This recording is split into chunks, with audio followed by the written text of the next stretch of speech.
Hello, my friends. Tonight you walk slowly through the winding lanes of a medieval town, the air thick and heavy with smells that cling to your nose like damp cloth. The cobblestones beneath your shoes are slick, but it isn't water that makes them shine. It is the layered grime of centuries pressed into the very bones of the street. You probably won't survive this stroll without lifting your hem or gagging once or twice. But don't worry, you're only visiting. So before you get comfortable, take a moment to like the video and subscribe, but only if you genuinely enjoy what I do here. And while you're at it, let me know where you're watching from and what time of day or night it happens to be for you. Now dim the lights, maybe turn on a fan for that soft background hum, and let's ease into tonight's journey together. You trudge forward and instantly your boots stick in the mud, except it isn't just mud. Medieval streets were less like charming, cobbled paths and more like open sewers. Waste from houses, chamber pots, kitchen scraps, rotting vegetables, was hurled out of windows with little ceremony. You imagine the sound of a bucket being emptied, followed by the splash that makes you wish you'd carried an umbrella. Some cities tried to regulate this filth, but rules only worked when people obeyed them. Historians still argue whether medieval townsfolk were genuinely indifferent to the stench, or whether they simply had no choice but to accept it. Look closer at your surroundings. Pigs wander freely, rooting in piles of discarded cabbage leaves. Dogs lick at bones tossed aside. Horses clatter past, leaving behind steaming piles of dung that quickly mix into the mud. The smell is so thick, it seems to press into your hair. A local merchant swears that tossing ashes over waste helps sweeten the air, but you're not convinced. It smells more like a failed recipe than a solution. And yet, oddly enough, there's a kind of rhythm to this chaos. Imagine you're a shoemaker heading to work. The street is your workplace, your advertisement, your meeting place. You can't escape the dirt, so you develop tricks. Tall wooden pattens, like clunky sandals, are strapped to your shoes to keep you out of the worst puddles. They make you wobble like a child on stilts, but at least your toes don't end up covered in something unspeakable. Here's the first mainstream fact for tonight. By the 14th century, London was already struggling with waste management on a grand scale. So much refuse piled into the Thames that the river itself was described as a giant, sluggish latrine. City officials issued orders for rakers to clear the streets, piling muck into carts. But here's the quirky tidbit. Sometimes those carts were simply dumped outside the city walls, creating hills of waste that could actually be climbed. Children apparently played on them, though you can only imagine what their mothers thought when they came home coated in mystery mud. Picture yourself walking with a piece of cloth tied over your nose, perhaps scented with lavender or rosemary. This was no fashion statement, but a survival tactic. Even doctors carried posies of herbs to ward off bad air, believing it caused disease. You catch yourself almost laughing as you picture the medieval version of an air freshener. A little pouch of flowers dangling from your belt while a horse relieves itself at your feet. There's a joke waiting here, of course. Imagine explaining to your friends that you slipped and fell in the street, and when they ask what it was, you simply shrug and say, "Don't worry, it was only half pig." The other half you don't want to talk about. As the day warms, the filth softens and spreads. A barefoot child runs past unfazed, and you realize that growing up here meant developing an iron stomach. The people weren't less sensitive. They were simply used to it. Their noses acclimated, their bodies adapted, but the risks were always there. Outbreaks of dysentery, plague, fevers that swept through whole neighborhoods. Modern scholars debate whether these diseases spread more from fleas and rats or from contaminated water. But in either case, the streets were the perfect breeding ground. Still, there is a life in this muck. Vendors call out, offering roasted chestnuts or bread fresh from the oven. The smell of smoke and yeast almost manages to cut through the stench, giving you a brief moment of comfort. You bite into warm bread, crunchy on the outside, soft inside. and laugh at the absurdity of enjoying a meal surrounded by pig dung. But that was medieval reality. Life, death, and dinner, all within arm's reach. A sudden splash makes you jump. From a window above, someone has emptied their washing water, which might have been clean once but is now a murky soup of grease and soap. You wipe your sleeve and sigh, realizing that every step here is an exercise in humility. And yet, in a strange way, there's beauty in the resilience of these people. They lived, worked, and even celebrated amid conditions that would send most modern visitors straight back to their hotels. As twilight sets in, the muck takes on new hazards. With no streetlights, you stumble in the dark, guided only by the moon. You clutch your pouch of herbs, laugh quietly at your own misfortune, and think, if you can survive these streets, you can survive anything. Remember that crocodile dung sunscreen we'll talk about later? Compared to this, it might start to sound downright luxurious. You tiptoe now with a new instinct. You don't just watch the ground, you watch the sky. Above you, shuttered windows yawn like sleepy mouths, and you learn to hug the walls, tilt your head, and listen for the giveaway rattle of a wooden bucket against a sill. Somewhere, someone coughs, someone laughs, and then there's that fatal sigh of liquid deciding to be free.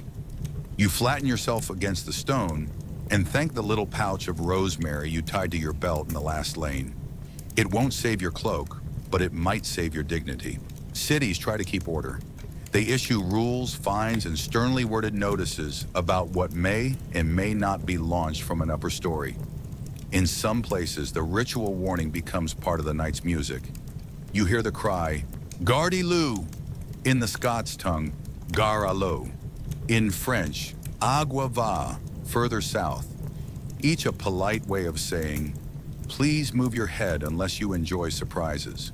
You don't have much time, but you have just enough, and you skip like a cautious dancer out of the splash zone.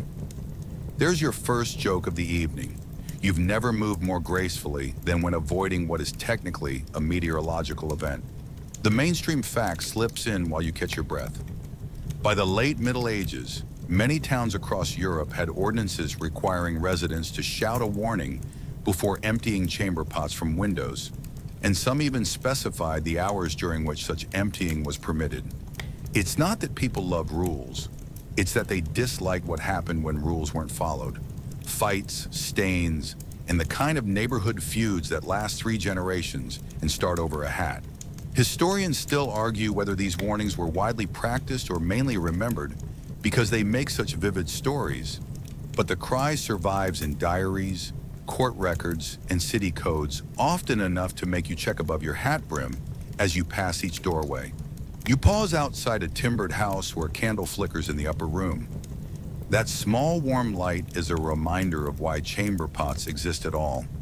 Stairs are steep, alleys are dangerous after curfew, and the public latrine is a chilly hike away.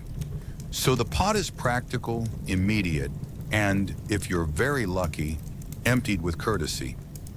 If not, it becomes a stealth hazard, waiting quietly until morning when the world below is busier. You tighten your cloak, swear you'll buy taller patens tomorrow, and step back into the stream of carts and gossip. Down the alley, 2 men in rough leather jerkins pass with a handcart and the stamina of saints. Night soil collectors, gong firmers, as the English sometimes call them, ply a trade no one praises but everyone needs. They are paid to clear cesspits and haul away the darkness. The job is steady, the aroma unromantic. You nod as they clatter past, and one of them, with gallows humor, waves and says, "Clear skies tonight," which you decide is the second joke you really didn't expect to hear in this context. Still, you respect the craft. Without these crews, basements would swell and streets would heave, and not in a poetic way. Here comes the quirky tidbit the town scarcely mentions. Not everything from a pot is destined for a ditch. Stale urine, called lant, has a second life in workshops. Fullers use it to cleanse woolen cloth, dyers to fix colors, tanners to prepare hides. You follow your nose past a doorway where a vat steams gently, and the master within hums as if he's stirring soup. You manage a smile and think quietly that you will never again complain about modern laundry detergent. If you needed a third joke to soften the edges, you consider pitching this as a business idea: artisanal heritage stain remover. But decide the branding is a nightmare. The rhythm of the neighborhood changes with the hour. Early evening is for the warning cry and the theatrical pour. After midnight, there is more stealth. Small tips of the pot into shadows, a quick sweep of ash over the damp stones, and a muttered apology to no one in particular. A housewife leans out with a bucket of gray water, pauses when she sees you, and instead of tossing, she gestures with a weary smile toward a gutter channel carved along the street center. Some towns have tried to be clever with these shallow runnels, guiding rain and impurities toward a stream or a main drain. When it works, you can walk along the edges like a balance beam champion.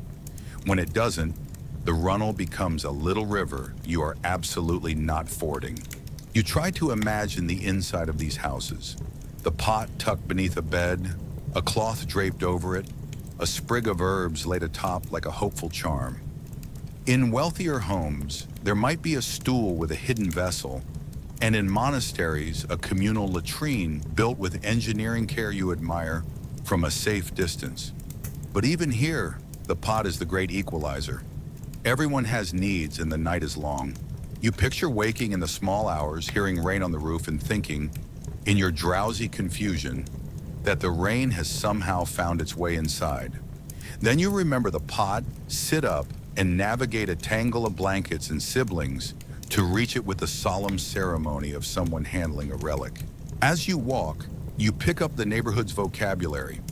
You learn that night soil sounds almost polite, slops covers a multitude of mysteries, and don't look up is the finest safety tip of the era. You also learn that disputes about reckless pouring are settled in markets and courts with an economy of words. Who shouted? Who didn't? Did the victim stand under the wrong window out of habit or out of spite? The city clerk shakes his head and writes it down, because people will keep doing people things, and the records will keep breathing humanity through countless little grievances. It isn't all chaos. A street sweeper rattles past with a broom longer than he is tall, pushing debris toward a waiting cart. He is paid by the week, and the cart's destination is politely described as outside the walls, which sounds restful until you picture the rising hill we mentioned earlier. The one that children treat like a playground and you treat like a cautionary tale. On a merciful gust of wind, the smell of bread and onions returns, and for a moment the city smells like a kitchen again. You inhale, decide not to think too hard about the source of the bread's golden crust, and carry on. You glance up again, force of habit, and notice a string hung from a second-story window, a little bell tied to it. Is it a child's toy? A makeshift alert? The family pulls the string, the bell rings, and the world below has 2 seconds to scatter. Is this common, rare, decorative? You can't tell, which is half the charm and half the worry. The city doesn't run on central planning. It runs on neighborly improvisation, petty negotiations, and the universal human talent for managing inconvenient realities with the tools at hand. A final spatter out of a distant window makes you flinch, though it doesn't reach you. Your pouch of rosemary rises to your face again by sheer reflex, and you find yourself grateful for even the smallest sensory mercy. The moon ducks behind a cloud, and the lane turns soft and indistinct.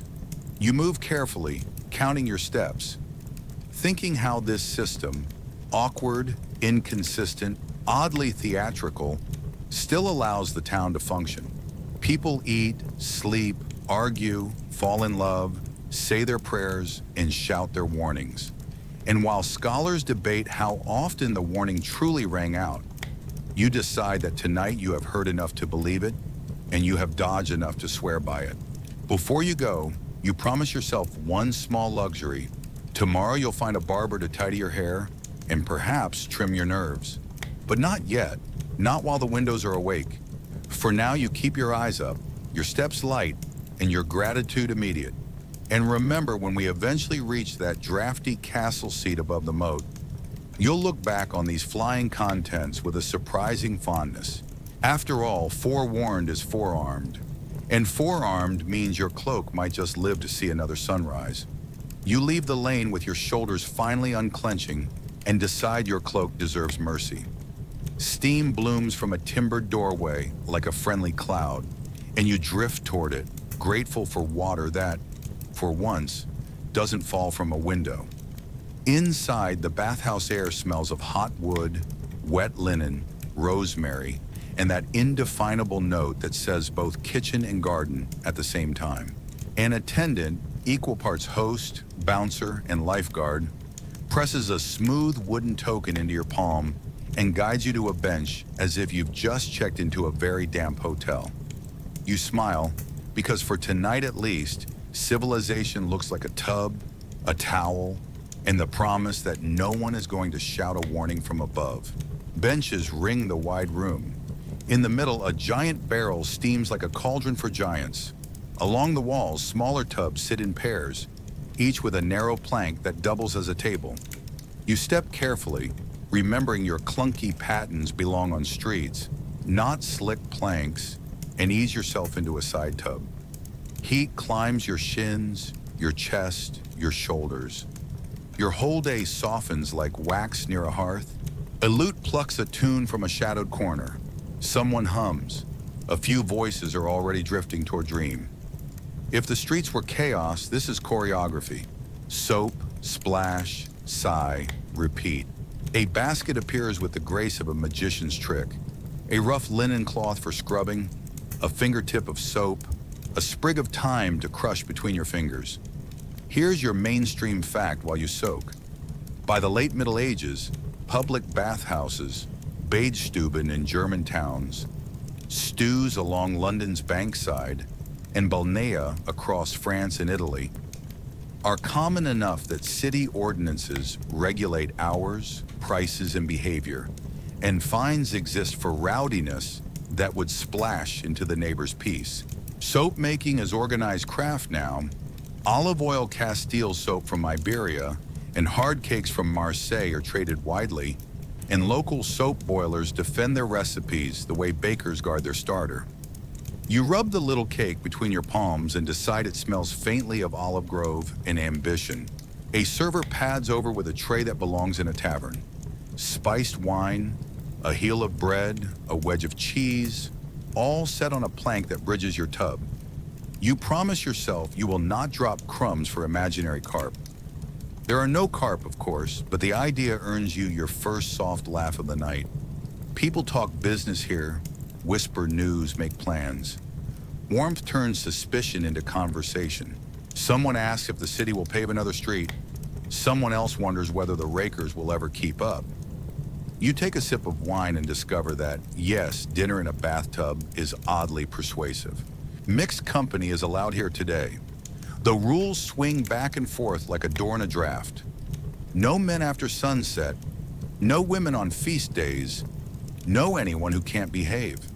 Historians still argue whether later crackdowns grow more from fears about disease or from moral campaigns worried about what people might do when wrapped in steam and optimism.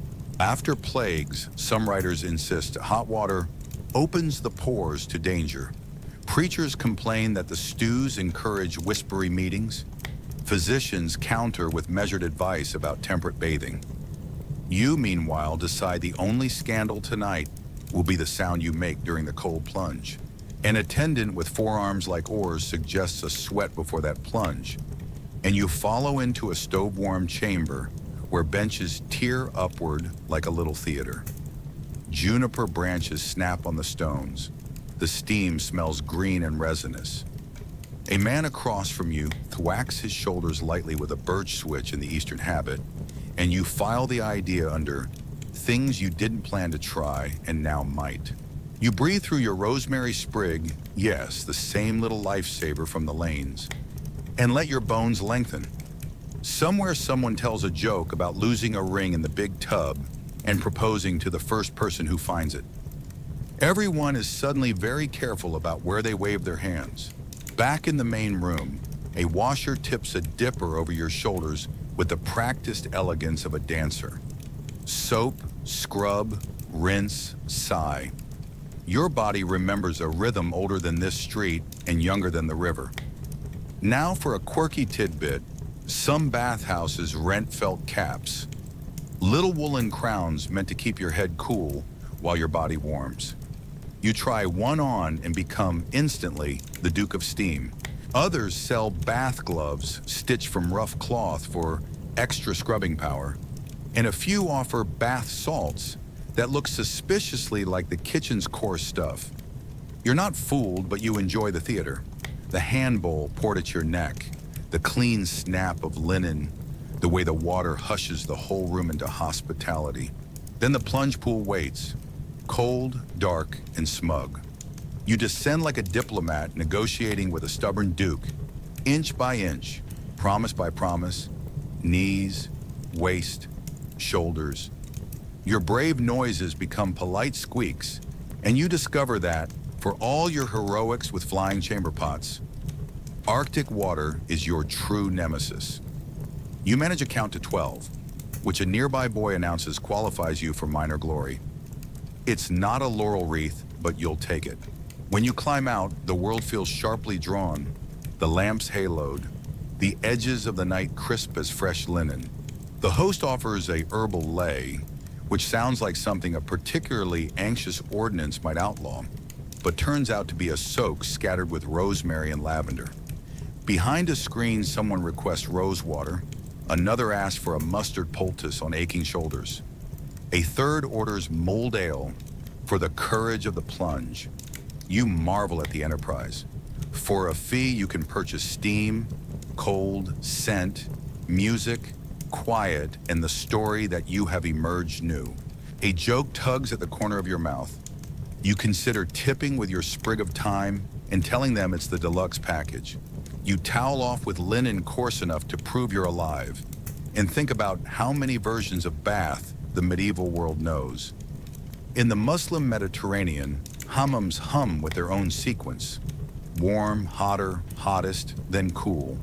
Fountains singing against stone, and attendants wielding bowls with ceremonial grace. Far north, sweat houses and wooden saunas turn winter into a ritual. Snow becomes the final, sparkling plunge. Rivers and lakes serve the countryside, wooden tubs the townhouses, copper basins the wealthy chambers. The idea that no one bathed in the Middle Ages dissolves under your fingertips like a myth that never met a towel. Still, reputation clings like mist. Civic registers list scolding rules, sermons grumble, plays wink. You overhear two students debating whether bankside stews provide more warmth or whispers, and you decide not to run a survey. Another debate slips by, one scholars still tangle with, about why some places see public bathing fade after the 14th century. Fear of contagion, rising fuel costs as forests shrink, moral reform movements, or the slow rise of private washing as tubs find their way into homes? You shrug in a very local way, which is to say you acknowledge that everything depends on season, woodpile, and who's preaching this week. A barber surgeon has rented a corner room and offers a steam shave, a phrase that is equal parts luxury and caution. You risk it. He wraps your face in a hot cloth, remarks approvingly that your rosemary shows taste, and scrapes with a blade he swears is new this morning. You emerge lighter by both beard and worry. For your second laugh, you offer to pay him in herbs. He says it's the first time anyone tried to tip him in salad, but he's listening. You dress slowly, savoring the rare sensation of not smelling like a street. The attendant returns your token as a keepsake. You almost ask whether the water has changed every guest or every constellation. He smiles the patient smile of a person who knows the answer depends on the crowd, the hour, and the woodpile. Practicality rules the bathhouse. Ideals are for poems and proclamations. You step into the night, skin humming, hair tamed, floating just enough to forgive the city its aerial surprises. Remember that rosemary pouch? Tonight you carry it for pleasure, not defense. Outside, the lane is cooler, gentler. Somewhere a window does rattle, but you are already past. And for once, the only drops in your cloak are from your own sleeves. You tuck the felt cap into your belt in case the wind freshens and walk on, buoyed by the kindest scandal of all. A city that, despite itself, invented evenings like this.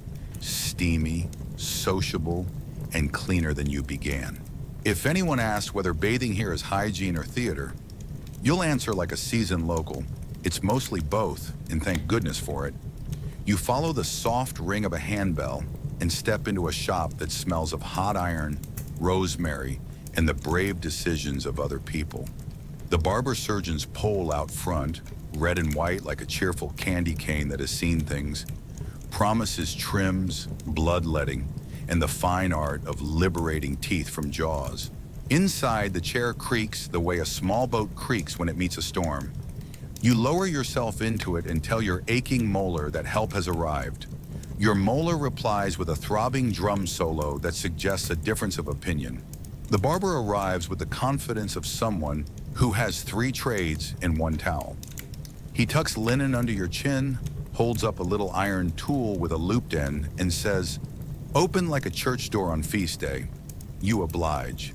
He sniffs approvingly at the faint thyme and rosemary scent you still carry from the bathhouse. Yes, you're clean, but your tooth does not care about personal growth. For a moment, he lets you nibble a clove, the oil seeping warmth along your gums. Mainstream fact while you brace: medieval practitioners do use cloves, wine, vinegar, and plant mixtures for toothache. Guy de Chauliac, the great 14th century surgeon, even describes cleaning teeth, smoothing sharp edges, and extracting when decay or looseness demands it. It isn't dentistry as you know it, but it is not superstition alone.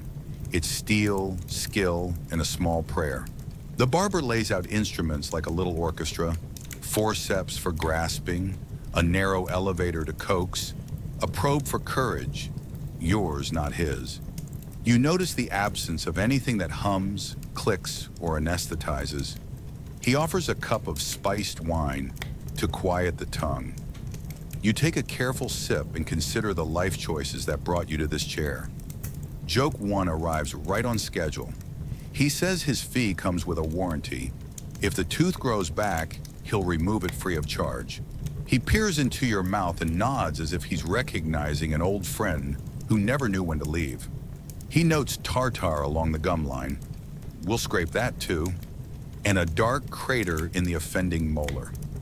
Historians still argue whether medieval mouths were healthier overall than ours. Less refined sugar meant fewer cavities for many, but gritty bread from stone-ground flour wore teeth down like sandpaper, and chronic abscesses left their trace in skulls even centuries later. Your mouth has decided to be a laboratory for every hypothesis at once. Before the main event, he mixes a paste, salt, sage, and a pinch of burnt bread, then rubs it gently across your teeth with a cloth. Quirky tidbit for your inner archivist. Tooth powders could include crushed shells, charcoal, even powdered herbs like mint and rosemary. Some recipes brighten, others merely abrade, and a few likely do both while making you smell like a kitchen garden. He warns you not to chew nutshells to scrub the enamel. He's seen people try, and the result is a smile that creaks. A young apprentice brings a small lamp closer. Shadows leap across racks of razors, bowls, and a case that holds lancets you decide not to ask about. A painted image of Saint Apollonia, patron of toothache sufferers, watches from the wall. Tender-eyed, steady-handed. The barber nods toward her and murmurs something you can't quite catch. He isn't joking. Piety here is practical, the way a steady breath is practical. Joke 2 nonetheless insists on being born. You ask whether St. Apollonia offers a family discount. He says only if you bring the whole jaw. He tests the molar with the probe. The pain is a bell that rings behind your eyes. He waits for the breath to return to your chest. then levers gently. Sometimes the tooth moves, sometimes the gum protests, sometimes the jaw says absolutely not. He works in careful pulses, pressure, pause, pressure, pause. In richer cities, a tooth drawer might swagger through markets offering speed and spectacle, but here in a small room, the work is quiet, coaxing, stubbornly human. The instrument bites, the root groans, and then, like a cork thinking better of itself, the tooth slips into the world with a small, wet sigh you feel more than you hear. You do not look. You listen to your own heartbeat, which is currently doubling as a drum in the town procession. He presses a wad of lint steeped in wine to the socket and guides your jaw to rest. He does not cauterize. That is for wounds, not mouths. And we will not invite that word into our lullaby. Another mainstream note, barber surgeons often bled patients for fevers, lanced boils, and cut hair in the same morning. Dentistry sat inside that portfolio, from scaling to extractions, long before standalone dental guilds rose in later centuries. It's easy to smile at the mixing of trades until you remember that everyone mixed trades. A city was a braid. While the bleeding settles, he talks maintenance. Rinse with warm wine or salt water, chew on the other side, keep a sprig of sage handy, bite when the ache hums again. He recommends a toothpick carved from goose quill or sliver of boxwood. Never iron, he warns, tapping the tray. It angers gums. Another quirky custom surfaces as a story he tells around his lamp. A neighbor swears by passing an aching tooth to a tree, bury the tooth beneath a hawthorn and whisper a charm, and the pain goes into the roots. You are not above making friends with a hawthorn, provided it doesn't send a bill. As your face learns its new shape, the barber offers to polish the rest of your teeth with a cloth and a little ash. He tells you to visit markets earlier so you can buy apples before the bumps. Good for the bite, he says, and kinder than stale crusts. Joke 3 arrives like a quiet drum roll. He offers a discount for repeat customers and then winks. But let's not make a hobby of it. Debate returns as you stand, a gentle echo. Scholars still argue whether the famous toothworm belief, tiny creatures imagined gnawing within, was as widespread as later moralists claimed, or whether it served as a folk way to name a pain without microscopes. You've heard the story. In some places, healers heated herbs near the tooth so vapors might coax the worm out. You decide not to inspect the tray for proof of worms or miracles. You do, however, slip a clove into your cheek because it makes you feel canny. You pay in coin and gratitude, and the barber wraps your X-tooth in a scrap of cloth for luck, or disposal, your choice. The apprentice cleans the tools with hot water and wine. You thank St. Apollonia in your head and the barber aloud. When you step outside, the street air is still the street air, but somehow it seems kinder. Your pouch of rosemary swings from your belt like a little pennant of survival, and the cold night reminds you of the plunge pool you conquered. Between flying chamber pots and rebellious molars, you are building a small archive of victories. As you walk, you catch the shop door closing and hear the chair give one last creak, the satisfied sigh of a veteran. Your tongue explores the new landscape with the curiosity of a pilgrim. If anyone asks how it went, you'll say, there were pliers, there were prayers, and there was a promise I made to my remaining teeth to be gentler with nuts, kinder with knives, and quicker with sage. And if that fails, you know a hawthorn that owes you a favor. You step into warmth again, this time a hall where the ceiling trusses look like an upturned ship, and the tables run so long you half expect them to bend with the weight of chatter. Light pools where tallow candles brave the draft. You join a mess, a small sharing group, and a boy arrives with an ewer and basin so you can wash your hands. Water sluices over your fingers. A towel follows. For a fleeting second, you feel like you're entering a chapel. Same choreography, different sacrament. The meal begins at the wrists. A trencher lands before you. A square of yesterday's bread, firm enough to act as plate and absorbent enough to tell a story by evening's end. Porridge steams in a shared bowl, roasted fowl glistens, pottages, vegetable stews, smoke gently like little hearths. There are spoons for soups, knives for carving, and your very own 10 fingers. Mainstream fact to anchor the scene. Throughout much of medieval Europe, eating with fingers, often the first three of the right hand, is standard for solid foods. Forks exist in Byzantium and Italy and creep into elite circles, but the North and West won't make them common at table for centuries. Courtesy books instruct you to keep the left hand polite, to break bread before dipping, and to wipe your fingers before they explore new neighborhoods on the platter. You practice the craft. Pinch a piece of bread, cradle a morsel of meat against it with your thumb, lift both like a little edible shovel. You do not lick yet. Not until you see the noble at the high table lick with the satisfied pragmatism of a person who funds the musicians. Your mess smiles, sanction granted. Joke one surfaces like a buoy. Somewhere between the porridge and the pie, you realize this is the original charcuterie board, except the board is bread and the cheese is a rumor. A servant sets a salt cellar at the center, a small mound in a shallow dish. Salt is precious, status laced. Those seated above the salt at the high table signal rank. Those below accept the view. You pinch a little to your trencher, never dip greasy fingers directly into the dish, says every manual worth its ink, and sprinkle like a tiny priest of flavor. Quirky tidbit for your pocket. After the meal, trenchers that have dutifully soaked sauces and juices are sometimes given to the poor or to household animals. In some households, a carved wooden board stands in for bread, and historians still argue whether the edible trencher or the timber one predominates in a given time and place. You decide both have their night, and tonight your bread is working a double shift. Across the table, a dog waits with the patience of a philosopher. He is not your napkin. Courtesy writers are clear. Do not wipe greasy hands on your tunic, your neighbor, or any animal that has a name. A boy circulates with a basket for bones. You drop your contributions there, resisting the urge to toss like a juggler. Somewhere a minstrel's tune folds the clatter into a rhythm you can eat to. You realize this hall is half theater, half campfire, and all community. The Lord rises to carve the roast, a performance with knives that borders on choreography.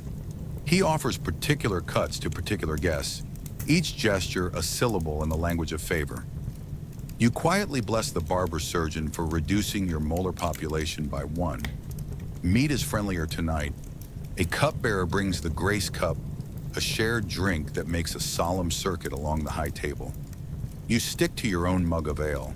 No one minds. Historians still argue whether the etiquette rules we read in surviving manuals represent common practice or the ideals of fussy clerks. But even ideals leave fingerprints on habit. You find yourself wiping your fingers more often than appetite demands simply because the ewer boy is so earnestly hopeful. You reach for the pottage. Greens, barley, a whiff of onion, maybe a slice of turnip pretending to be a more important vegetable. A spoon serves you here. It is honest, untroubled, wooden. You savor the way the stew warms your mouth, settling the lingering ache from the extraction. Joke 2 presents itself with a bow. You declare in a whisper to your neighbor that this is comfort food, and he agrees, though neither of you can define the word beyond the steam that fogs your lashes. A dish arrives that steals the room's attention. A subtlety, an edible sculpture, perhaps a sugar castle or a pastry peacock, designed to act as conversation, prestige, and dessert in one improbable package. You applaud quietly with your eyebrows because clapping while holding greasy bread is frowned upon. Cinnamon sprinkles its small astonishment over everything. Pepper pricks, saffron glows. Spices are currency and theater both, and their scent cuts even through memories of the street outside. You take a careful bite and decide luxury tastes like a story someone told a sailor months ago.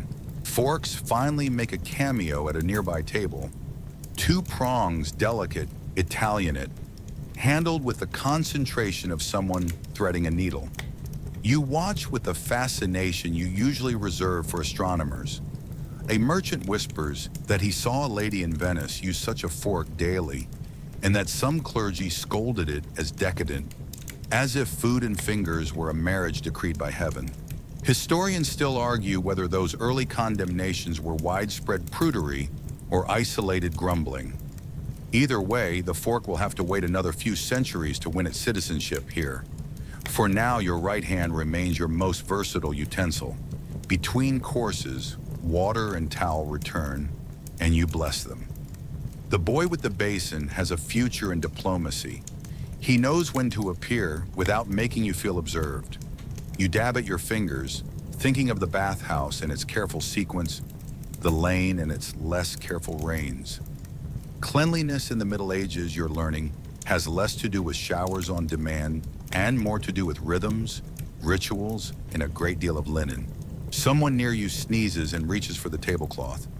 You, graduate of the courtesy manual you've been writing in your head all night, offer your sleeve instead. No, not that one. The other sleeve, the less important sleeve. Joke 3 arrives fresh as bread. You quietly vow to invent something called the napkin and sell it in beautiful stacks to anyone who has ever eaten stew. As the trenchers slump under their sauces, conversation shifts to market gossip. Whether the rakers will expand their rounds, whether salt is dearer this week, whether the baker's apprentice will marry the glovemaker's niece. You hear a rumor that forks are all the rage in a few Florentine houses. Another rumor says that a bishop scolded a court lady who used one, claiming God made fingers for a reason. You decide that God also made ewers and towels, and you are grateful for the theological balance. When the last dish passes and the Lord raises his hand for thanks, you lean back and feel the pleasant, heavy hush that follows a good meal. Your trencher, brave soldier, has become a record of the evening. A servant gathers the used bread with reverence.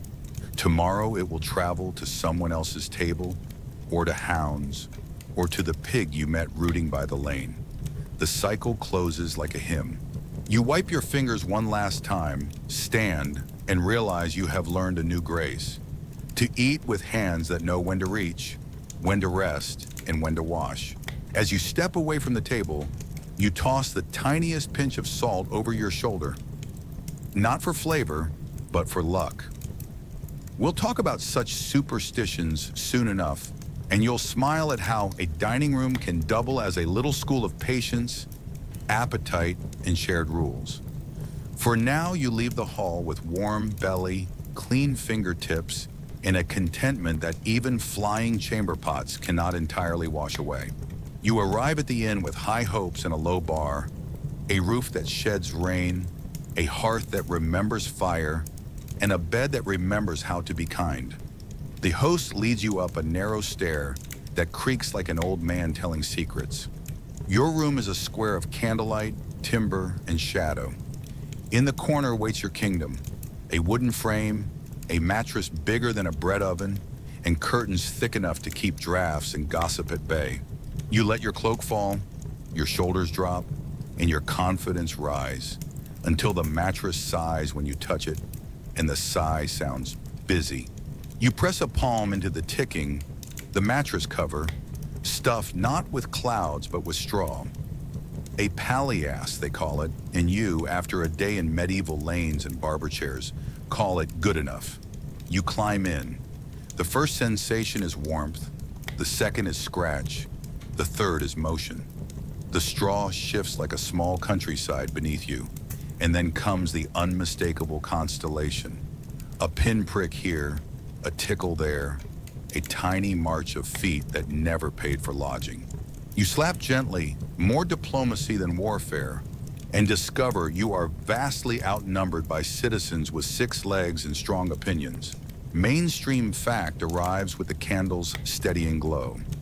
Medieval bedding, especially for ordinary folk, often meant straw or chaff stuffed into a case, renewed by season or need. Wealthier houses layered feather beds over rope-sprung frames and hung curtains to keep drafts and eyes out. Fleas and lice were common companions across classes, hitchhiking in seams, fur, and straw. Bed bugs, too, familiar to Roman writers long before your innkeeper bought this bed, thrived in cracks and joints, coming out when bodies warmed the boards. You lie very still and imagine the stock market for tiny real estate in the headboard. You test the ropes beneath the mattress. They crisscross the frame like a ship's rigging and sag a little under your weight. The innkeeper produced a wooden key earlier and twisted each rope tighter with practiced grunts. Tonight the lattice holds, firm but forgiving. Here's your quirky tidbit offered with a wink. Some households really do use such rope-sprung beds tightened with a key, and people love to say that's where sleep tight comes from. Historians still argue whether the phrase's origin is that tidy or just the later wish for a snug sleep.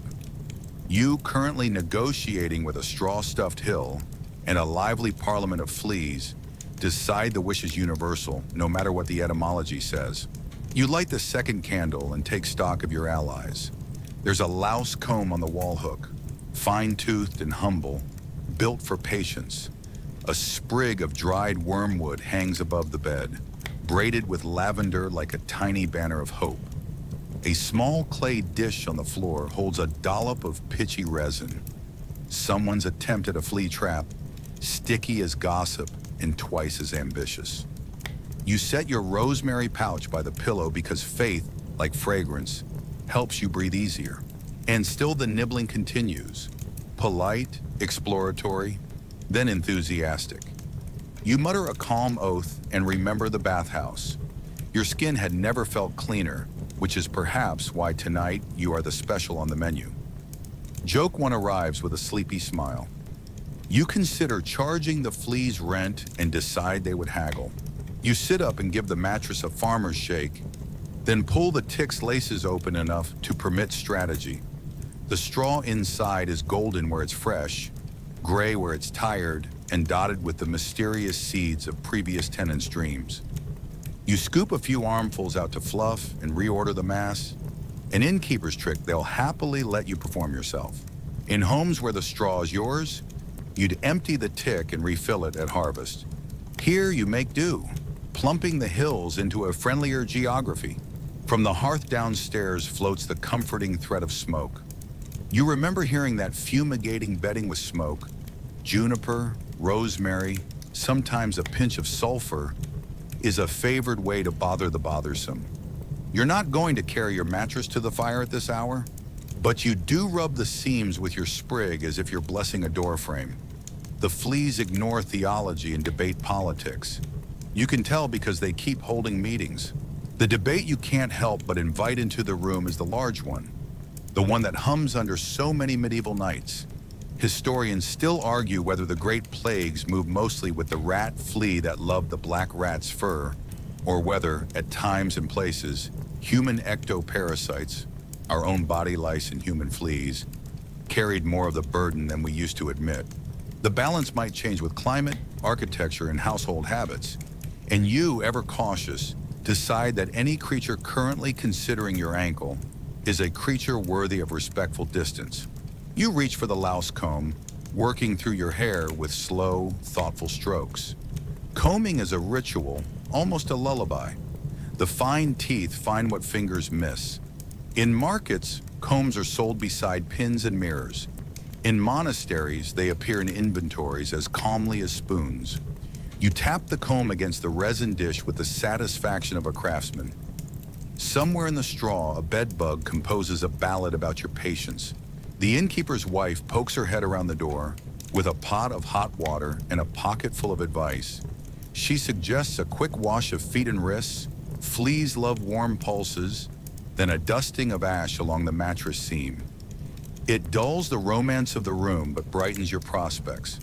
She also mentions a folk charm, a circle of chalk beneath the bed to ward off God's little punishments. You're not above circles and chalk. You draw one with a solemnity normally reserved for treaties. Joke 2 arrives courtesy of your imagination. You picture the fleas gathered at the chalk line like tiny scholars, arguing fine points of jurisdiction. You wish them good night and invite them to audit the class from outside the circle. Curtains drawn, you settle again, this time with your shift, a linen undershirt between skin and straw, an ancient and sensible barrier you silently thank every weaver for. Linen breathes, wicks, and washes with a vigor wool envies, boiled on wash day and dried in clean wind. It fights where your willpower fades. You plan tomorrow's laundry in your head, a rinse with lye or ash water, a sun bath for the mattress in fair weather, a scouring for the tick if the day blesses you with both time and a friendly pump. The candle flame droops and your body follows. In the dark, your ears magnify. The tick-tick of timber cooling, the mouse thrum in the wall, the soft pop of straw thinking about spring. The nibbling subsides from chorus to duet. You breathe, slow and even, the way the bathhouse taught you.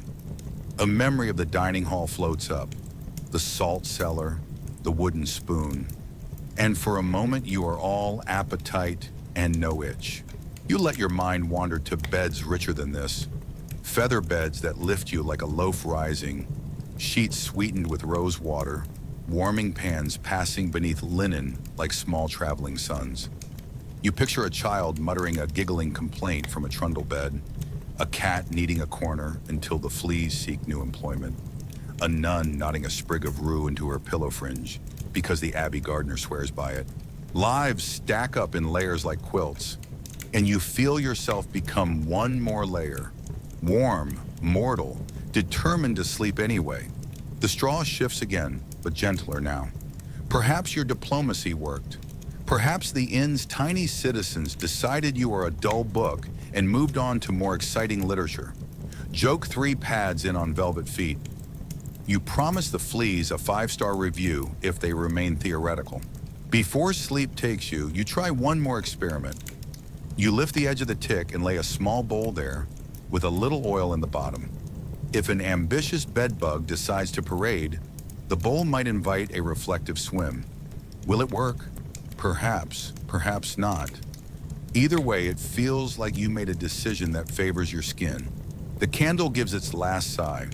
In the dark, you count heartbeats rather than bites, breaths rather than worries. If tomorrow brings a laundry line and sun, you'll host a cleansing festival for linen and straw alike.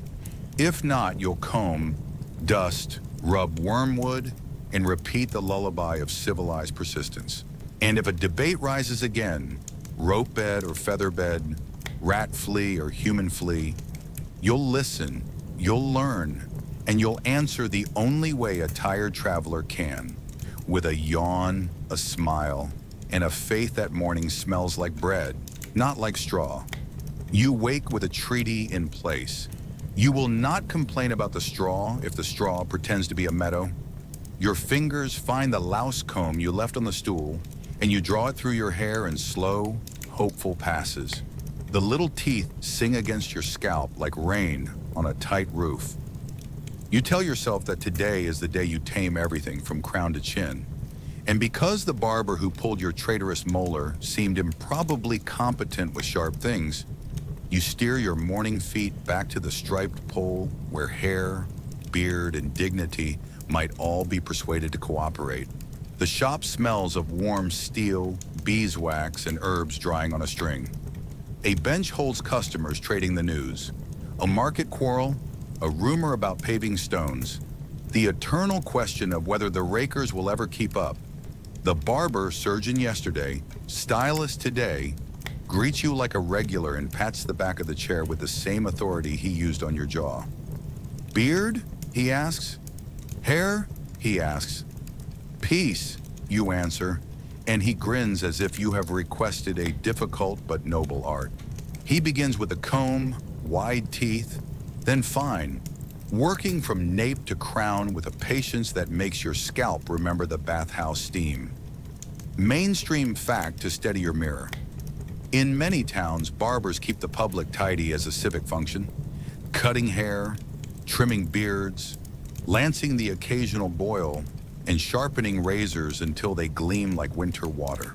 Monastic rules even specify how and when tonsures, the shaved crowns of monks, must be maintained. In places following the Roman custom, a ring of hair frames a bare circle, while earlier Irish traditions shaved from ear to ear across the front until councils and customs standardized the look. Somewhere a monk is being tapped gently awake for his weekly shave, and the world's hairline adjusts to the calendar. The barber lifts a razor, strops it on leather with swift, confident strokes, and asks how brave you feel. You say moderately, which is the right answer for many things in the Middle Ages. He wraps your jaw in a cloth damped with warm rosemary water, your favorite scent, your portable hedge against indignities, and the heat loosens everything it touches. He oils the blade with a breath of olive and begins to scrape along the grain. Short, sure, careful. The room's noises shrink to the whisper of steel and the contented sigh you didn't know you were making. Fashion hums around you. The man on the bench wants his beard merchant neat, short at the jaw, tidy at the lip, a look that says, "I count money and prefer my soup unthreaded." Another boasts about a pilgrimage beard he has promised not to cut until a saint says otherwise. A third asks for mustache wax because the fair is next week and he intends to look like a falcon's wing. Historians still argue whether beards in a given century signal piety, masculinity, or simple local mood. Edicts come and go, kings change their faces like banners, and towns follow or refuse with their own stubborn rhythm. You quietly pick practical and keep your soup plan intact. Now the top. Your hair has ideas, it prefers to pretend the wind lives indoors. The barber wets a linen cloth, wipes the blade, and reaches for shears that snip with a comforting, botanical sound. He shapes, he negotiates, he steps back like a mason admiring a wall that no longer bulges. He asks if you prefer a fringe or a reach for the sky. You decide on less weather, and he nods as if you have passed a secret test. Time for a tonic. He opens a small jar of pomade that smells faintly of lard and bay. Quirky tidbit for your growing cabinet of curiosities. Hair dressings often blend animal fats, lard, tallow, even the once fashionable bear grease, with ash or soot for color, melted with beeswax for hold, and scented with rosemary, sage, or lavender to keep the nose friendly. Walnut hulls darken, chamomile and saffron coax paler tones under summer suns. Ale or vinegar rinses cut grease when the bathhouse is closed or the woodpile is low. He dabs a whisper of pomade along your part, smoothing the rebellious as if they're cats that needed only a gentle hand. A boy brings a basin so you can watch. Mirror substitutes are still a luxury, while the barber pulls a small cloth across your scalp to lift the last loose strands. He shows you the fine-toothed knit comb again and suggests a weekly campaign, especially in warm months and crowded houses. He speaks of smoke as ally, juniper or rosemary smoldered beneath a hood to annoy unwelcome tenants, and of sun as sovereign, bedding aired on bright days until the tiny citizens declare a holiday elsewhere. Historians still argue whether people washed hair frequently or mostly relied on dry methods, combing, oils, and linen caps to keep order. The answer shifts with class, season, and local water. You resolve to keep your comb handy and your optimism warmed. The conversation drifts to hats, caps by day, coifs by night, hoods in weather that can't mind its own business. A cap keeps hair neat and knit migration less adventurous. It also keeps your pomade where you put it, rather than on your neighbor's cloak.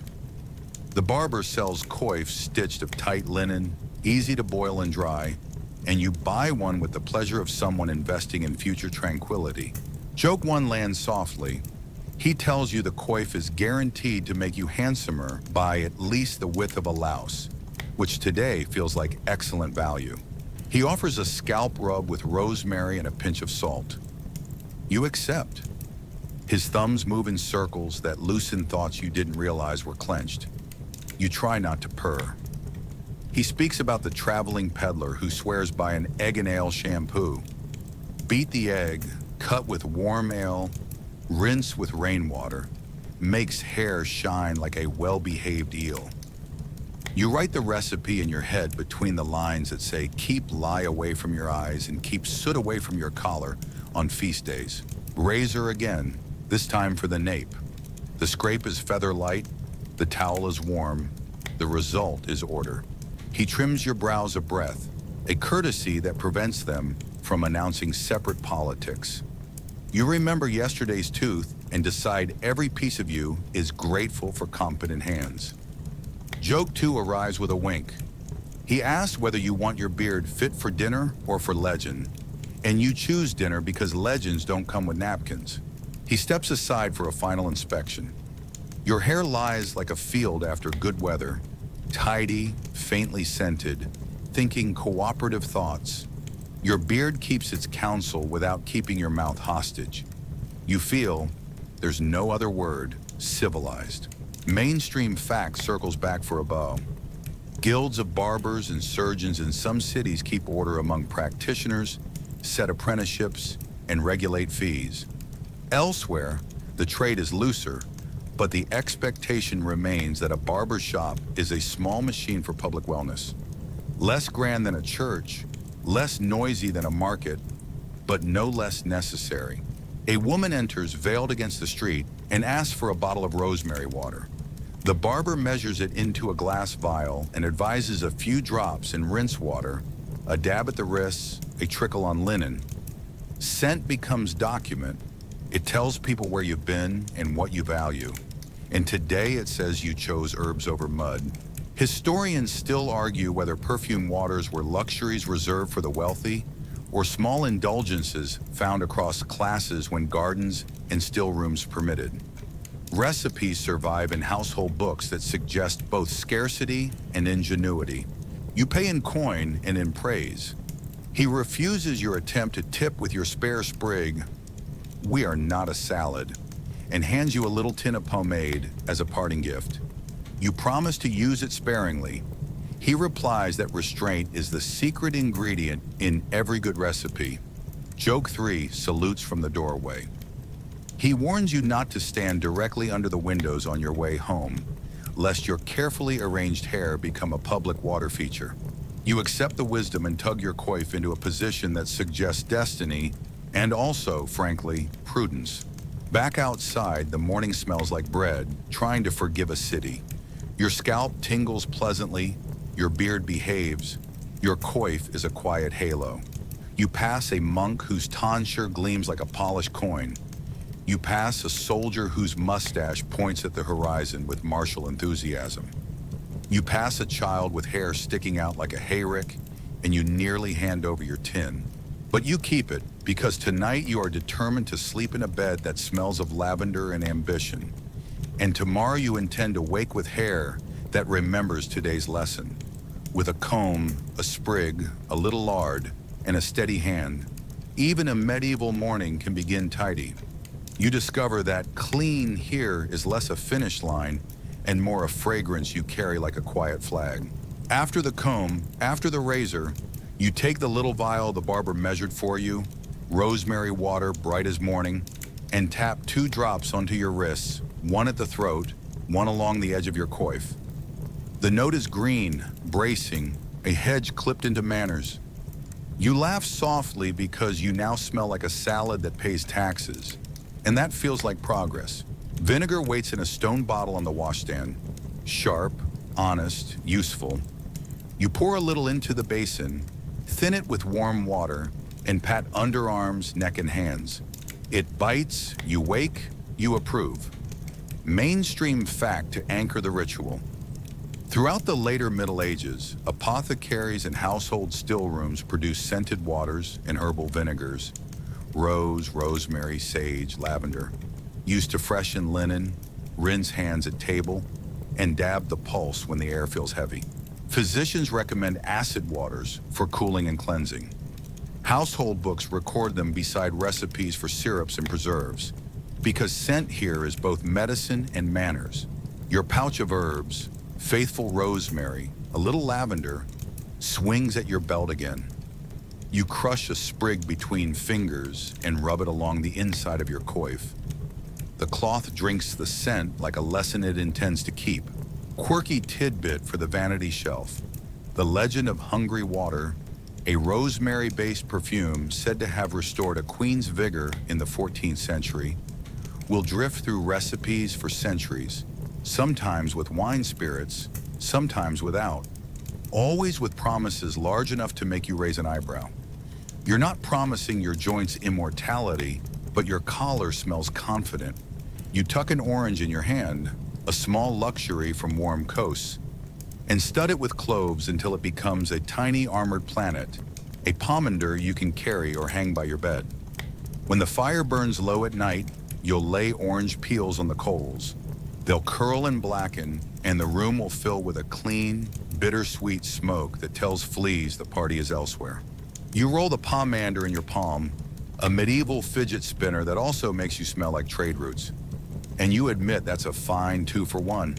A marketplace perfumer waves you over to his bench, where glass vials catch the light like small saints.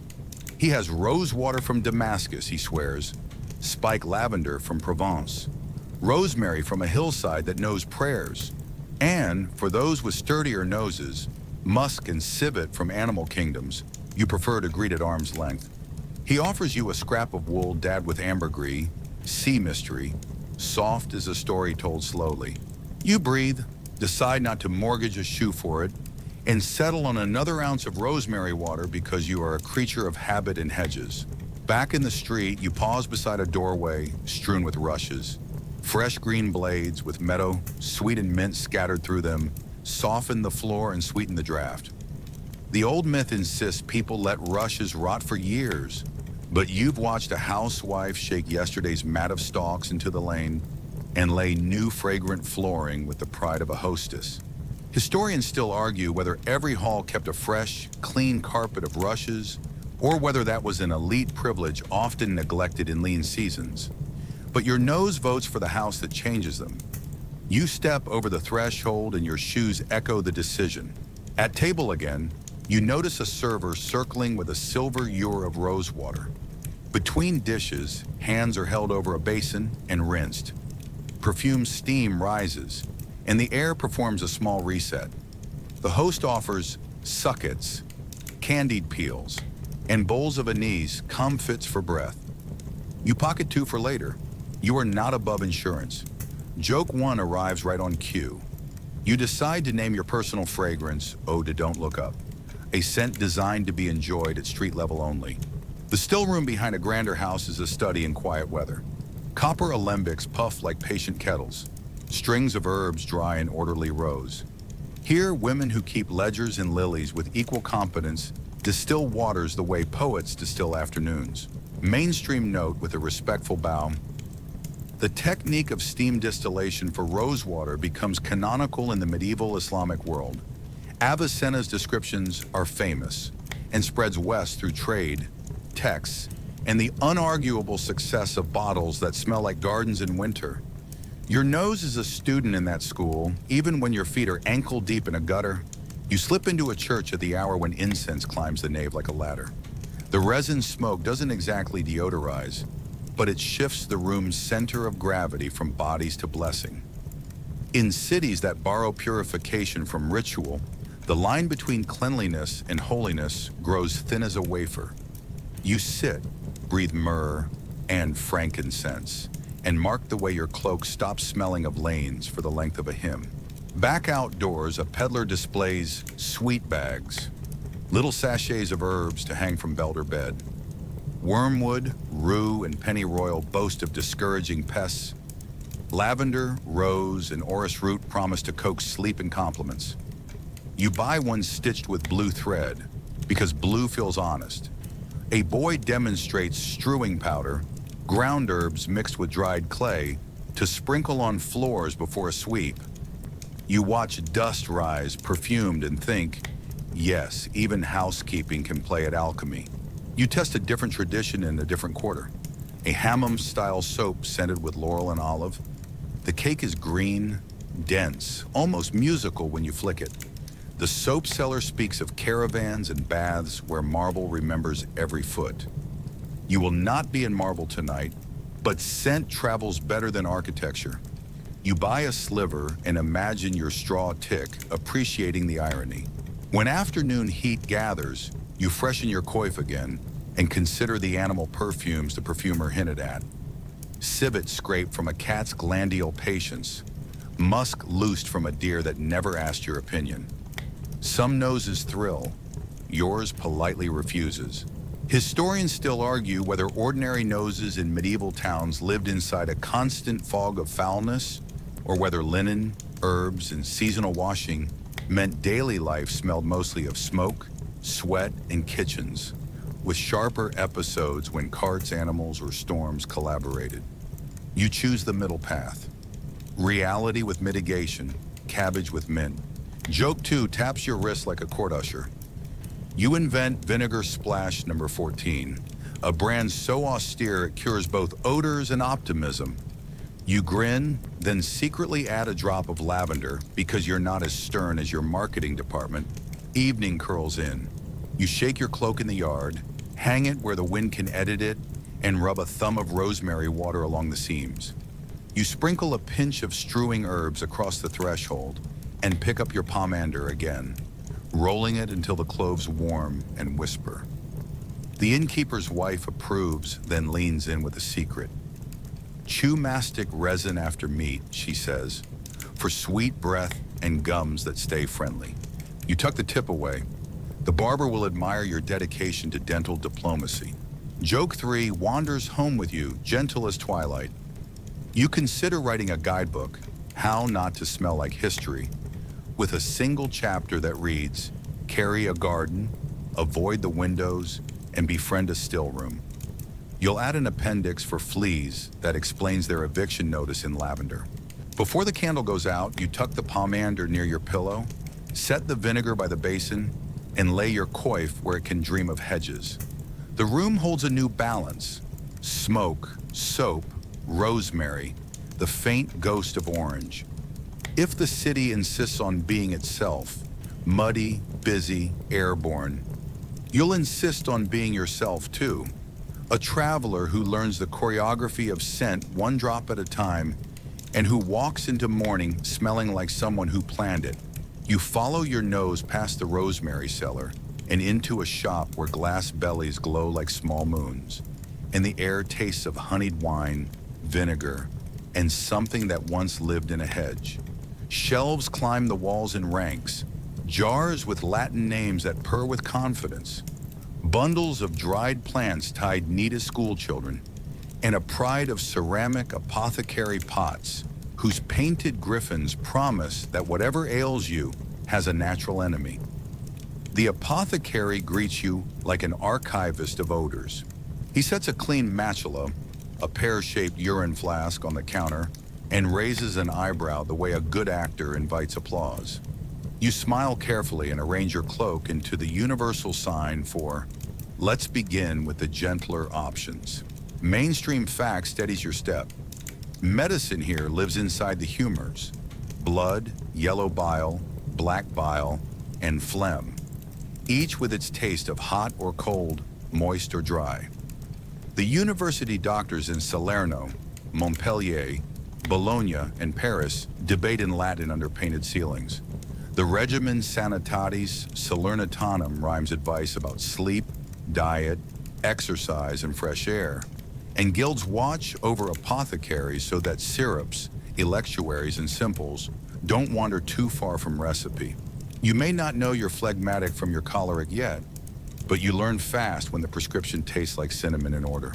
The apothecary brings out a chart, a wheel of yellows and ambers, that reads like a sunset schedule. He swirls the matula beneath the window to praise the light. Historians still argue whether medieval physicians truly tasted urine routinely or mostly relied on color, clarity, and scent. But diabetes did earn its mellitus surname from honeyed samples, and enough texts mention a cautious sip that you decide not to volunteer yours for scholarship. He sniffs, nods, and reaches for the shelf where bottles keep poems. Syrupus violarum, violet syrup for heat and cough, oxymel, vinegar and honey for phlegm, rose water for tempering heat of the eyes, and mint to persuade a moody stomach. He mixes you a cordial that smells like a garden taught to speak Latin. Violet, a breath of cinnamon, a thread of ginger, a polite jolt of wine. You sip. Your ribs thaw. The apothecary approves of your survival and begins the tour of hope. Here is theriac, Theriaca andromachi, a sovereign antidote made in Venetian ceremonies that last days, with notaries and drums and ingredients that read like a caravan. Opium, myrrh, gentian, cinnamon, and enough confidence to sweeten epidemics. He taps the jar as if it contains a small orchestra. Mainstream note again. Public theriac making really does happen in Venice and other cities. Guilds test it, notaries witness it, and customers pay gladly for the story as much as the spoonful. You admire a shelf of bezoars, smooth stones once cradled in animal stomachs, famed as antidotes to poison. Near them sits a sliver of unicorn horn. You recognize the spiral of a narwhal tusk and a ring crowned with a glossy brown toadstone that, depending on whom you ask, either sweats in the presence of venom or looks good on market day. Quirky tidbit for the pocket you keep for pebble magic. Jewelers in later centuries will prove many toadstones are fossil fish teeth, but that won't stop grand tables from setting them in silver to guard goblets. You try not to imagine your cup sweating at dinner. You've seen enough liquids fall from above this week. A woman in a woad-stained apron steps in with a quiet, practiced step. A midwife, the apothecary murmurs. Here for fennel, rue, and a pinch of saffron, she'll account for down to the seed. She and the apothecary exchange a look that says they keep whole neighborhoods alive by knowing when to boil something and when to pray.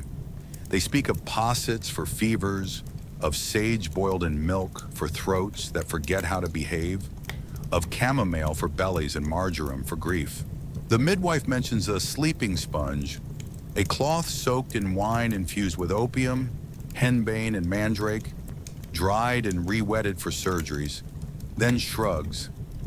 Historians still argue whether these soporific sponges worked widely in practice or whether they lived more on recipe pages than in ordinary rooms. You file the idea under better than biting wood, worse than silence.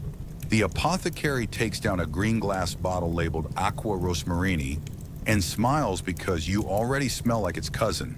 He adds 2 drops to your cordial with the solemnity of a priest adding water to wine. For the nerves, your nerves agree. They sit up straighter as if they've just turned in their homework.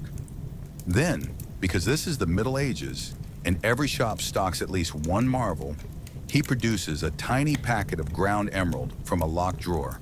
For the heart and eyes, he says, if you can afford to swallow jewels. You decline on behalf of your purse and your digestion. Joke one bows. You promise to wear your emeralds on the outside, where they sparkle with less commitment. Your curiosity nudges the counter. What about rabbit droppings, goat dung, the remedies you hear in whispers at the well? He nods without scorn. Folk cures move where doctors don't, he says. Dried hair pellets, crushed and mixed with wine, have been sworn over for centuries as a remedy for nosebleeds, or, when mixed into other poultices, as a warmth for stubborn aches. Goose grease meets chest coughs, snail syrup comforts throats, spider webs, clean ones, he insists, bind tiny cuts. Quirky doesn't always mean foolish. Sometimes it simply means local and available at midnight. Joke 2 peeks around a stack of jars. You announce that you prefer your rabbit contributions in the garden rather than in your goblet, and the apothecary agrees in the tone of a man who has cleaned more than herbs from his floor. He shows you simples, one-plant medicines, for those who distrust the orchestra. Willow bark for aches, rosemary for memory and melancholy, plantain leaves bruised with salt for little burns and bites, horehound for coughs that forget to leave. On the higher shelf sit compounds that brag. diacatholicon to ease the stubborn, Diascordium for the fretful, and Confectio alscherm, bright red from Kermes insects, to put color back into lips that lost heart. Sugar glints in many of them. Reminder that long before it becomes a kitchen tyrant, sugar is a medicine that the well-to-do take by the spoonful under doctor's orders. The debate you hear under everything is the old duet: learned physic versus kitchen cupboard craft. Historians still argue whether most people went first to physicians, to barber surgeons, or to wise women and monks. The answer bends with purse, distance, season, faith, and the shape of the ache. You decide your own path will be a braid, university when it can help, apothecary when he smiles like this, and rosemary because the world keeps throwing windows at you. He wraps your purchases in paper. Violet syrup for nights when your chest forgets rhythm, a handful of plantain for journeys, a small horn spoon for theriac, only if the plague bells ring, and a sachet labeled pulvis contra nauseam that he taps twice for luck. He tosses in a twig of licorice for chewing because you look like someone who has earned a small sweetness. Joke 3 unwraps itself. He offers to weigh your purse afterward for balance, and you suggest he dose your purse with oxymel. Perhaps it will swell. On your way out, a student in brown hurries in with a book of recipes bound in worm-nibbled leather.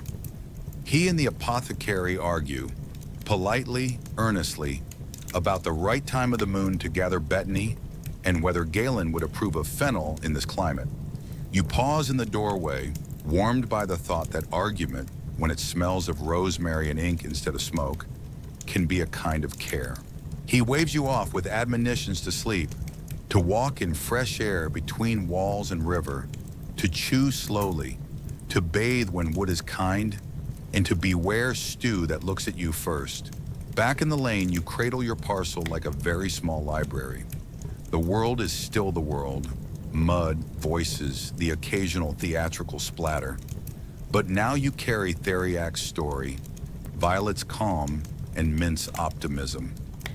You pass a cat sunning itself on a sill, guardian of the granary you'll visit soon, and think how many cures are simply arrangements of air, of appetite, of animal companions who prefer rats to philosophy. If you wake in the night with a throat that creaks, you'll pour Violet and think of gardens. If a neighbor swears by a charm whispered to a hawthorn, you won't laugh. You'll walk with them to the tree and leave a ribbon, because some cures work by reminding the body it belongs to a place. The apothecary's bell tinkles behind you. The rosemary in your cup whispers that not every remedy needs to taste like bravery. You adjust the package, promise your stomach you'll introduce it to Mint before dinner, and steer your feet toward the granary where the town's best physicians, cat, owl, and an honest snake keep night rounds without charging for consultations. You angle toward the granary the way a hungry cat angles toward a sound. The building stands on squat stone mushrooms, stattle stones, so the floor floats above the ground and rats look up like thwarted climbers. The walls are tight planked, the door banded in iron, and every crack wears the carpenter's signature. No welcome for whiskers. You pause at the threshold, remembering last night's flea parliament, and decide you're ready for allies who hunt by moonlight and don't file invoices. Inside, the air smells of grain, warm, dusty, a little sweet, as if bread were asleep in its earliest dream. You trail fingers along a sack, and the kernels purl under the fabric like a quiet stream. A cat materializes from a shadow with the dignity of a minor official. She gives you a slow blink that says you are tolerated, then patrols the aisle with the measured step of someone who knows the map by heart. Mainstream fact to anchor your admiration: medieval households, monasteries, and manors commonly kept mousers. Many barns and granaries were raised on stone piers or posts precisely to break the leap of rats, and storerooms were engineered with tight doors, smooth plaster, and thresholds rats found hateful. Cats were not pets first, they were staff. A soft rustle above makes you tilt your head. Up in the rafters an owl shifts, all hush and hook, the granary's night watch. Farmers cut small vents for owls, the famous owl holes in some regions, so they can fly the same routes as the grain thieves. You offer a respectful nod. The owl blinks like a priest who approves of practical piety. Quirky tidbit for your pocket of useful trivia. Some church and barn accounts note food allowances for the cat, or record a mouser's keeper, and folk in a few valleys swore it was good luck to coax a weasel to den near the grain, provided you returned any eggs it stole with interest. Agreements with predators are older than sermons. Near the door hangs a bundle of dried herbs, rue, wormwood, pennyroyal, tied with twine. Whether they truly deter mice is debatable, but they perfume the stoop and make humans feel they are not helpless. A set of wooden traps sits on a shelf, sprung and empty. The design is simple: bait, trigger, door. A jar beside them holds ash for dusting along suspected runways. Paw prints write their little autobiographies in gray. You trace the ash line with a fingertip, then rub it off, thinking of those chalk circles you sketch for fleas. Sometimes management is simply learning where the small lives travel. A man with a leather bag arrives, rat catcher, his stick capped with a fork, a lidded bucket in hand, two wiry dogs at his heels. He tips his cap to the owl with a politeness that implies precedent. He sets his boys to work. They slink along walls, ears forward, tails making tidy metronomes. You ask about his tools, and he unrolls a small museum. Spring traps, nooses, a length of net, a cone of wire to cap an enticing burrow. He talks smoke and patience, plug and patch, and the way a single careless spill of grain can turn a quiet corner into a festival. Joke one pads in on soft feet. He says the rats have a union, no meetings on Sundays and time and a half for Saints' days, and you promise not to cross their picket line. He grins and crosses it on your behalf. You lift a lid on a clay bin and admire the engineer's contrivance. The lip flares outward like a collar, slick with a wash of fine sanded plaster. Claws slip, bellies slide, ambitions reconsider themselves. The rat catcher nods. They prefer ladders to cliffs, he says, and you file that into the drawer labeled all of us. Historians still argue whether black rats, Rattus rattus, were truly as abundant in northern medieval towns as once assumed. Some argue their love of warmth kept populations thinner outside ports and dense cities, while others point to bones from cesspits and latrines that insist the little captains were very much aboard. Either way, the granary's defenses depend less on census and more on habits. Lids closed, sacks mended, cats paid in leftovers, doors minded like vaults. The cat returns with a look that says the patrol is proceeding. You scratch behind her ear with the discretion of new colleagues. She smells faintly of dust and philosophy. A boy sweeps grain dust into a pan, careful to leave nothing that can feed a parade. He tells you that last winter his uncle kept a snake in the far shed, a harmless grass snake that scared away timid mice and scandalized bold ants. You believe both halves of the story. Joke 2 flutters down from the rafters. You imagine the owl holding staff meetings, handing out assignments. Mouse duty to the cat, public relations to the boy. Snakes, please stop startling the ants. You follow the rat catcher into a neighboring storeroom where vats of ale sit on trestles. He points to the sills, thick, rounded, hard to climb, and to the habit of hanging sacks from beams rather than stacking them on the floor. He wraps the wood and listens, a musician coaxing notes from a barrel. Grain tells on itself when it hides guests. He sprinkles ash at a gap, sets a trap, and smears the tiniest scent of rendered fat on the bait. Not too much, he says. They're suspicious of generosity. Audi, you think of courtesy manuals at dinner and nod like someone who has learned the same lesson with salt. When he breaks for a cup, the talk turns to plague, because it always does in a place that stores life. Here's your mainstream fact whispered over barley. People of the age link filth, miasma, and pestilence. But the more precise partnership between rats, fleas, and plague will be centuries in the making. Today, you and the rat catcher share a simpler conviction: fewer rodents, safer bread. Historians still argue whether the Black Death's waves traveled primarily on rat fleas, human body lice, or a devilish relay between them depending on region and season. You look up at the owl's silhouette and decide multiple centuries are wise. And Abbey Stewart wanders in to check the tally. He mentions, half complaint, half pride, that the account book includes milk for the cat and repair of the owl hole, and that the cellarer has opinions about weasels that border on theological. The steward's quill-stained fingers smooth a page. The line items read like vows. You like this notion that a city survives because someone pays a penny to keep a shadow sharp and a whisker interested.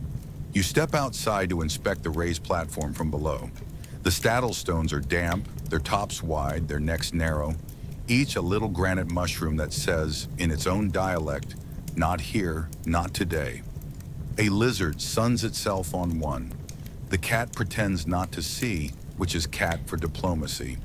A boy has set a shallow trough of water just off the steps, not for rats, but for the dogs who will earn it. The rat catcher ties a ribbon to one hound's collar, a superstitious thank you from the miller's wife. And you add a silent blessing because results are results no matter who gets the credit. Back inside, a jar of strewing herbs sits open near the door. You pinch a little and scatter it, not because mint terrifies mice, but because humans fight best when their noses cooperate.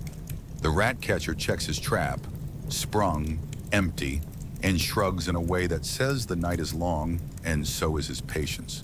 Joke 3 curls at your feet. You consider issuing little linen uniforms to the cats, complete with pockets for wages and scraps.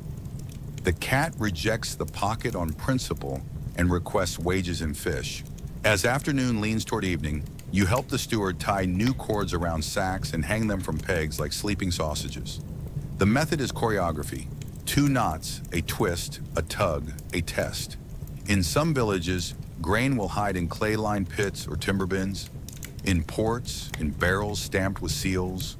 On farms, in lofts reached by ladders you pull up behind you like a drawbridge.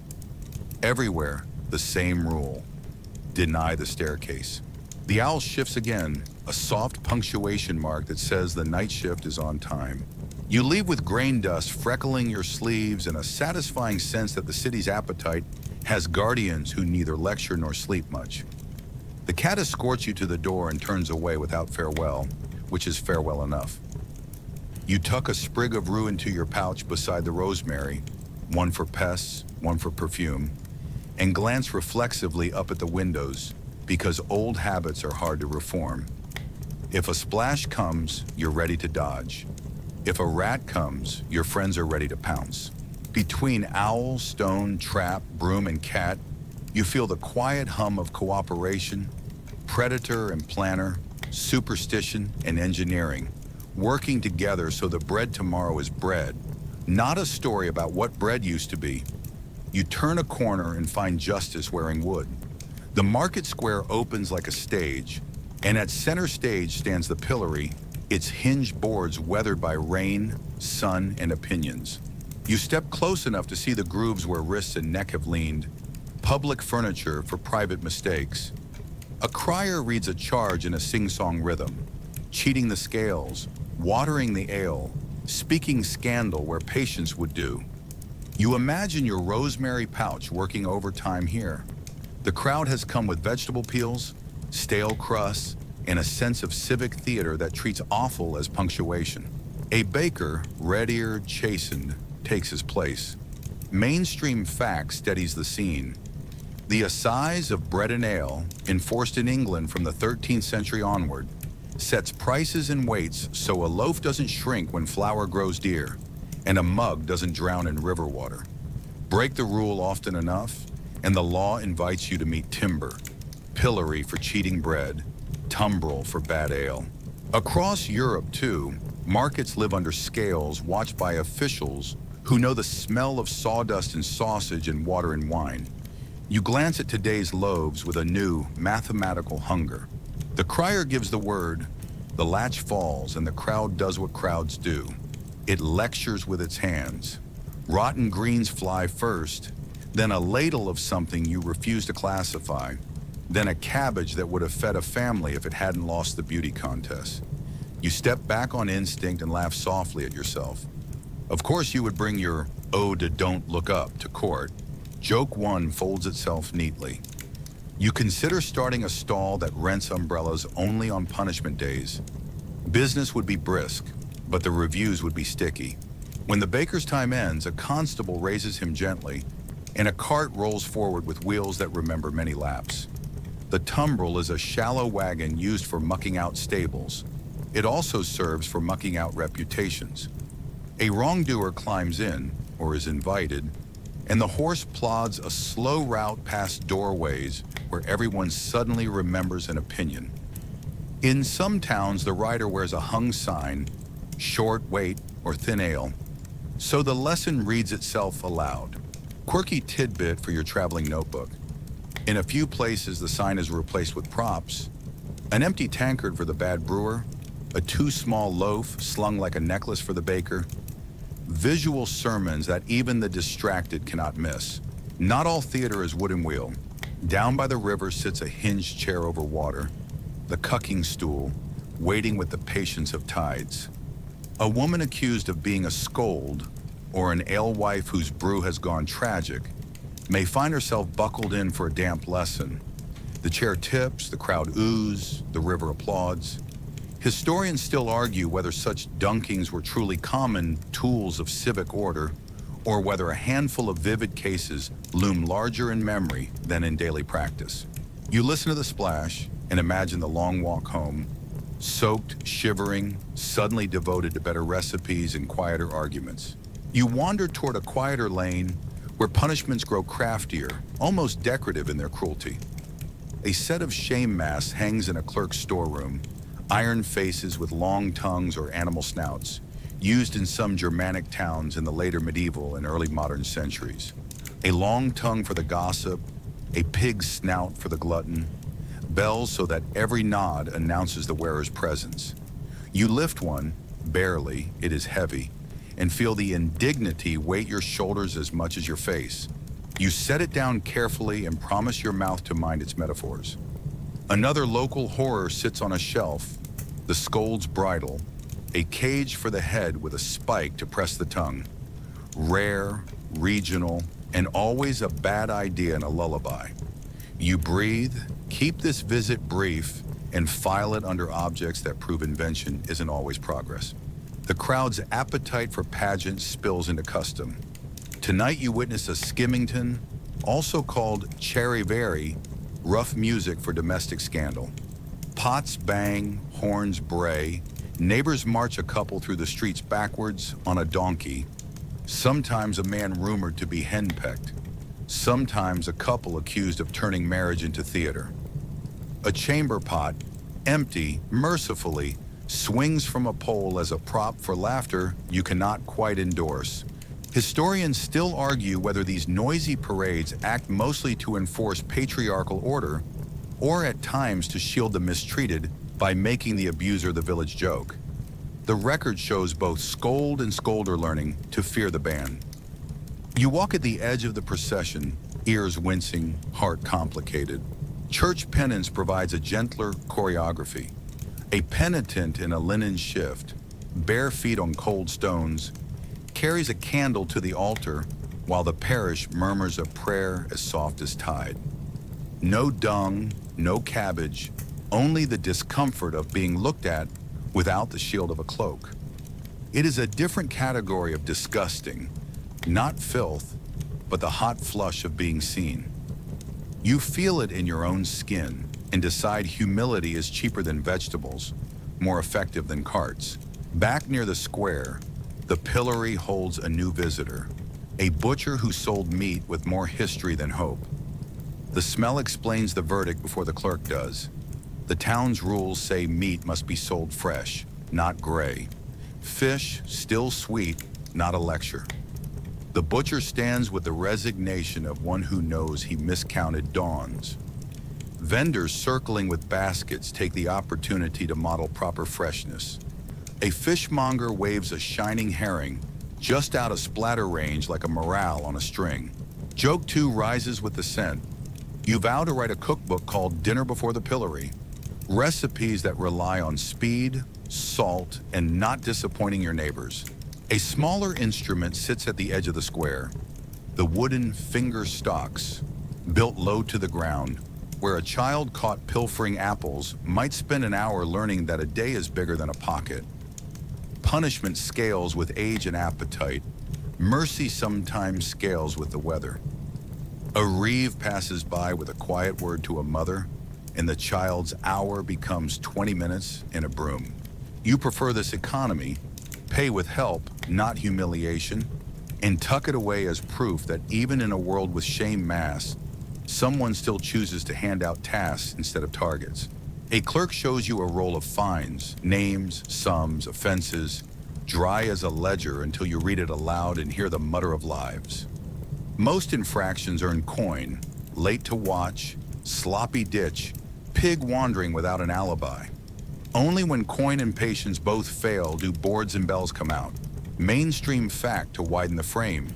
Across medieval Europe, secular courts and manorial courts handle the ordinary frictions, fences, weights, quarrels, while church courts handle marriage, morality, and testament. Each has its punishments, from penance to pillory, from fine to fast day. The overlap is messy because people are messy, and the square exists to translate mess into memory.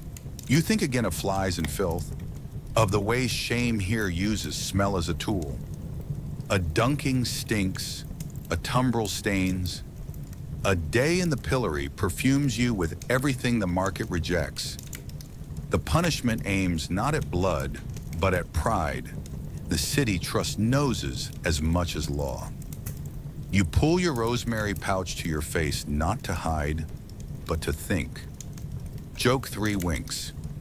You imagine selling penance packets, small bundles of mint and lavender for anyone sentenced to an afternoon under ripe tomatoes. The clerk glares, your business plan retires. Dusk lowers like a sensible lid. The pillory stands empty for the night, its hinges finally matching the quiet. You walk past the tumbrel as a boy hoses it with a bucket and a look that says he dreams of other employment. You pass the river, calm now, as if it hadn't laughed at anyone all day. You pass the alley with shame masks you hope no one needs tomorrow. On a doorstep, a woman stitches a cap by failing light. On another, a man carves a spoon that will enter 100 mouths and never once get measured for a parade. As the last vendors shake the square from their aprons, you carry away the lesson that disgust was a civic tool, crude, effective, and cheaper than prison. You can disagree with it, part of you does, but you cannot miss its logic in a city that polices itself with windows, bells, and neighbors who remember you at breakfast. If the law ever comes for your rosemary, you will stand very still and plead public health. Failing that, you will prefer the candle, the barefoot prayer, the quiet penance in wool and humility. And if, on some unlucky day, you find yourself in the cart, you will sit tall, tuck your pouch under your chin, and remind the donkey that this is not a parade, it's a curriculum with vegetables. You follow the clatter of buckets to the river, where laundry day looks like a festival invented by soap. Tubs line the bank like little boats run aground. Steam rises from kettles that hum as if they're rehearsing for supper. Paddles, flat wooden beetles, thump a steady lullaby against wet linen.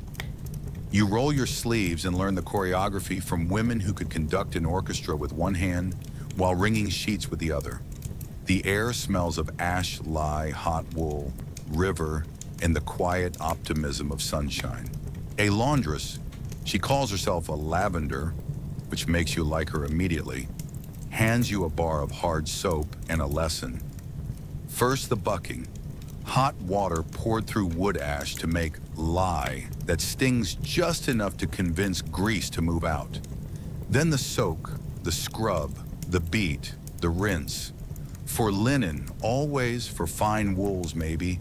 For heavy outer garments, nearly never. Mainstream fact to anchor your wringing arms. Across much of medieval Europe, people wash the body linen, the smock, shirt, chemise, regularly, while outer layers of wool and fur are brushed, aired, and spot cleaned, but seldom fully washed because wet wool stretches, felts, and sulks for days. Fullers clean woolen cloth in workshops with fuller's earth and stale urine, then pound it in mills until it tightens like good manners. Your shift, however, takes its bath in public, and suddenly your loyalty to linen feels personal. You work the soap into the cloth and notice the water blush gray. The lavender grins. That's yesterday leaving. She scatters a pinch of crushed soapwort, the plant that lathers like a tame miracle, and invites you to tread the tub with your feet. You step in and march like a very hygienic grape stomper. Joke once surfaces with the foam. You announce your new business, Artisan Foot Wash Linens, limited batch. And the bank awards you 3 polite chuckles and 1 splash. On the grass behind the tubs, hedges and lines turn into a pale sail flotilla. Freshly rinsed linen lies on green blades and low bushes to sun and bleach. The dew tonight will help, says the lavender. Tomorrow the cloth will be whiter for having slept outdoors. Quirky tidbit for your traveling notebook. Lawn isn't just a garden. Bleaching lawns are real patches set aside for spreading linen to whiten in sun and dew. Some towns keep communal greens for this purpose, and households angle for the best corner the way diners angle for a window seat. You claim a patch and pin your shift with thorns, feeling like a tiny merchant staking a claim on the wind. Your attention wanders to the wool cloaks airing along the fence. They don't swim today, they breathe. Brushing lifts dust, a smoke fumigation with juniper or rosemary nags moths. A day in the sun persuades odors to reconsider their residency. A boy rubs a greasy collar with stale urine, lant, the laundress calls it, then rinses before anyone can compose a ballad about it. You wince, then admit the chemistry works. Historians still argue whether lant was a desperate last resort for ordinary households or a routine, almost boring part of stain work. The truth, like laundry water, likely runs different in each yard. You pause at a fuller's shed, where hammers pound a wet woolen thunder. Inside, troughs squish and slap while wooden pestles fall and rise in water power rhythm. Cloth enters, loose and greasy, leaves dense and proud, ready to be brushed and shorn smooth. The fullers guard their fuller's earth with dragonish jealousy. Good clay that lifts oil is worth a sermon. A sign by the door scolds, "No private laundry here." This is finishing work, not Tuesday shirts. You nod and retreat, taking with you the percussion section of the town's wardrobe. Back at the river, a girl passes around a sleek stone, a smooth, glassy pebble used to press seams and smooth collars when a hot iron is a luxury. She runs it along a damp cuff, and the linen lies down obediently as a cat in a sunbeam. You try the motion, firm, slow, at a consistent angle, and feel like you're erasing yesterday's wrinkles from a small map. The lavender snorts. Better than squinting at your sleeves. You pocket the sensation for later, when your shirt will need a pep talk and there's no fire to heat an iron. You ask timidly how often people tackle this river ballet. The lavender shrugs, counting on her fingers. Market day, feast day's eve, after pig killing, before weddings, before swaddles change a household's rhythm.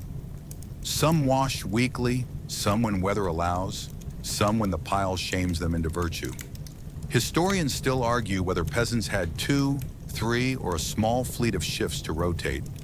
Inventories list a handful often enough to make one and only seem rare, but dozens seem dreamy. You decide to aim for 3. 1 on the body, 1 drying, 1 daring. A hawker wanders by with sprigs for chess, wormwood, lavender, mint, sweet gale, to tuck between folded garments. Moths and lice dislike a herb-scented ambush, she says, and chests appreciate a good story when they're closed for winter. You buy a bundle because you're the sort of person who now hoards pleasant smells the way bankers hoard coin. Joke 2 knocks politely. You pitch the hawker on your product line, wardrobe defense, rosemary forward, notes of, please don't nibble, and she says she'll stock it if you add a cat. A rag and bone man lingers at the edge of the bank, eyes sharp for cloth beyond saving. He buys the ruin because nothing really dies here. Rags become paper or padding, patchwork or polishing aids. Meanwhile, a fripperer, second-hand clothes dealer, down the lane mends garments and sells them onward with honest needlework and optimistic storytelling. You try on a doublet whose elbows have known more tables than maps. It fits like someone else's memory. You settle for thread and a packet of sturdy needles. Clothes live long lives when hands are patient. The lavender shows you how to mark linen with tiny stitches, initials, household signs, so it comes home from the common green to the right chest. She tells a story about the baker's wife whose fine shift wandered and returned months later as a pie cloth that hung its head at confession. Another tale involves a cap that enjoyed 3 owners in 2 winters and retired as a wash rag with heirs. You smile into the wind and promise your coif it will die at home, old and perfumed. A man in a fur-lined gown walks past with aloof armpits. You can almost smell the rule. Fur is brushed, shaken, scented, never dunked. Inner linen absorbs the argument and travels to the river instead. Sumptuary laws may hiss about who wears what, but sweat is a Democrat. You pat your rosemary pouch, grateful again for hedges in bottle form. Late afternoon slides toward the bank, and the tubs empty into the river with foamy bows. The linen on the grass grows brighter as the sun leans. A few pieces, your shift among them, come off the hedge with a clean crackle that sounds like progress. You carry them to the inn, where a rope strung by the hearth finishes what the day began.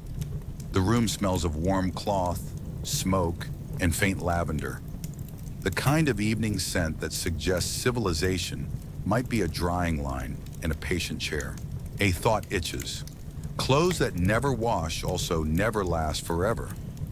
Garments end from hem up or seam out. You patch, you darn, you tell yourself that visible mending is a kind of autobiography. Mainstream reality nods. Wills and inventories list clothing as serious property, gowns bequeathed by name, furs rehoused, belts described as carefully as cows. A good cloak is a portable roof. A sound pair of hose is an argument for happiness. Joke 3 tiptoes in with your drying shift. You consider starting a subscription. Shift of the month. Clean, faintly smug, delivered with a rosemary sprig. And then remember there are not enough hedges in Christendom for your mailing list. Instead, you string your own plain triumph by the fire and watch the steam lift like tired ghosts leaving for gentler climates.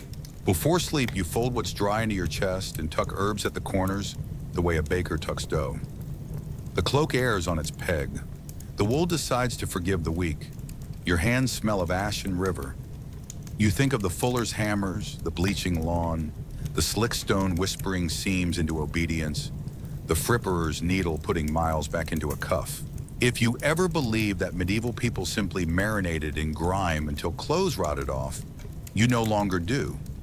You have stirred the lye, beaten the linen, and learned the patience that turns water, sun, and time into a kind of quiet luxury.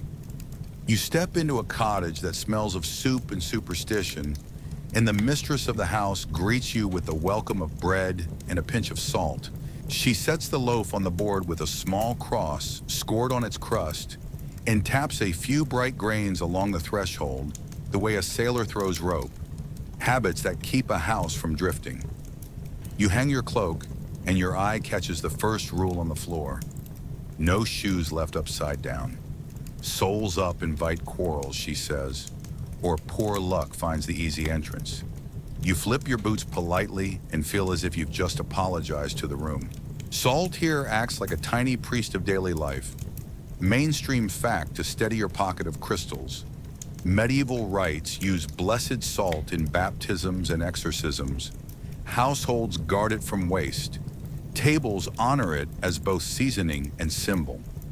Bread and salt together mean hospitality with a thin armor of protection, and you recognize the same crisp logic you smelled at dinner. Above the salt is rank, but around the salt is safety. Your hostess rubs a grain or two on a copper pot to polish out yesterday, then ticks a few across the hearthstone to keep mischief from sitting too close. You are not sure whether mischief obeys, but the hearth looks impressed. Near the doorway, a daisy wheel, one of those endless circle hexafoils, blooms in the timber, scratched by a knife that once had a spare afternoon. The mark catches the sun and puts petals on the smoke.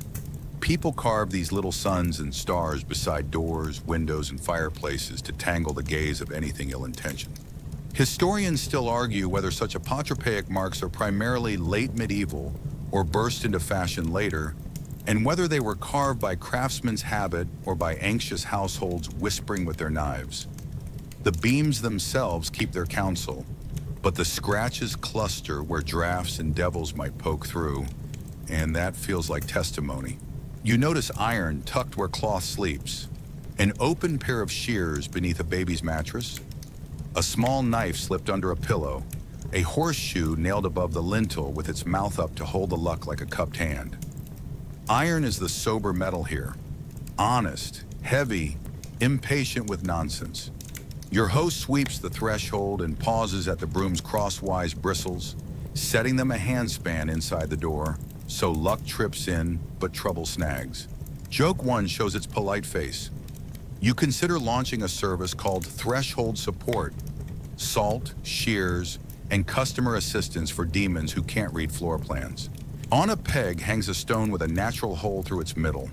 A hag stone, a holy stone, a seeing stone, depending on who raised your grandmother. It weighs like a promise and wears a string like jewelry. She hangs it over the bedstead to discourage the nightmare, the old belief that a hag or weight rides a sleeper's chest and steals their breath.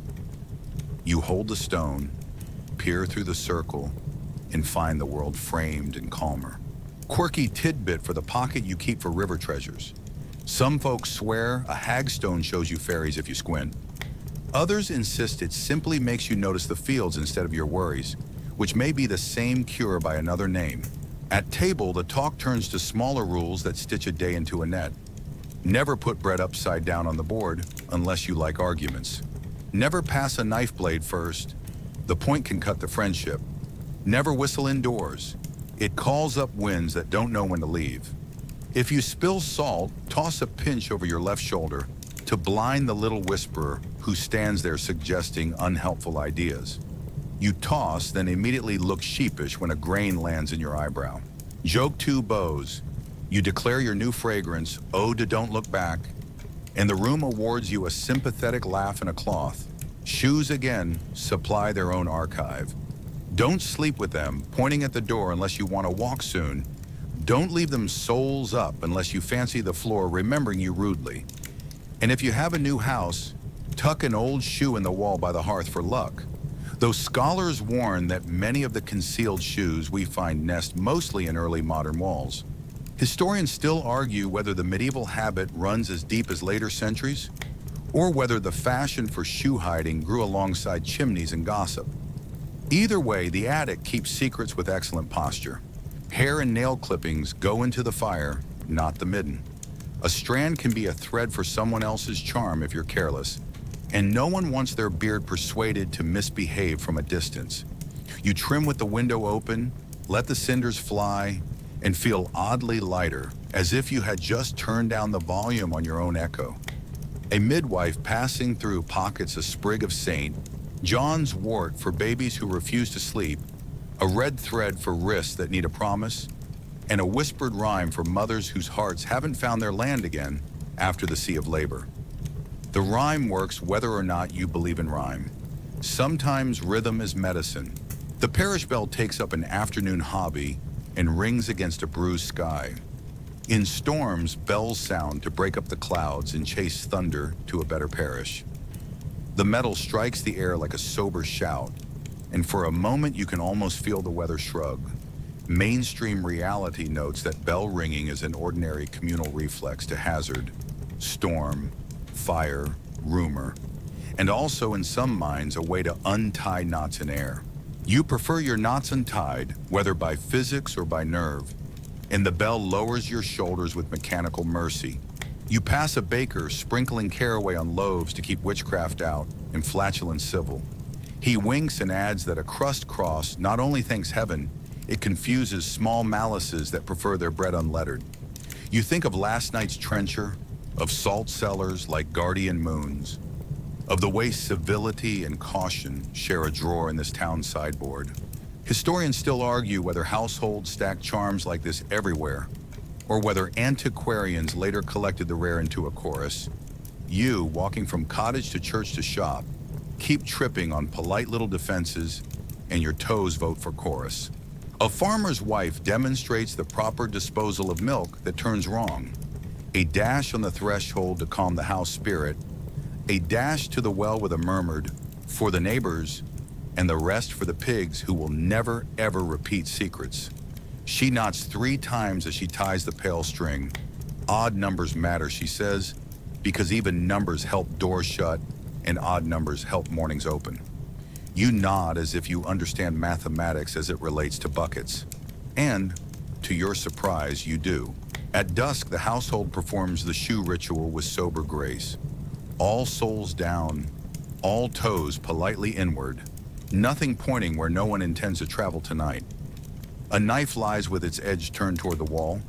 A broom leans bristles up so it won't sweep dreams away accidentally. The mistress closes the shutter, traces a small cross with the tip of her finger in the candle smoke, and sets your rosemary pouch by the window latch so the night smells like hedges instead of opinions. Joke 3 lands with a yawn. You promise to invent an amulet that protects against people who insist on telling long stories at doorways. She says that amulet is called closing time. You lie down under the hagstone's quiet shadow and feel the marks and metals standing guard, the way street patrols stand at corners. Your own floor plan of protection grows familiar.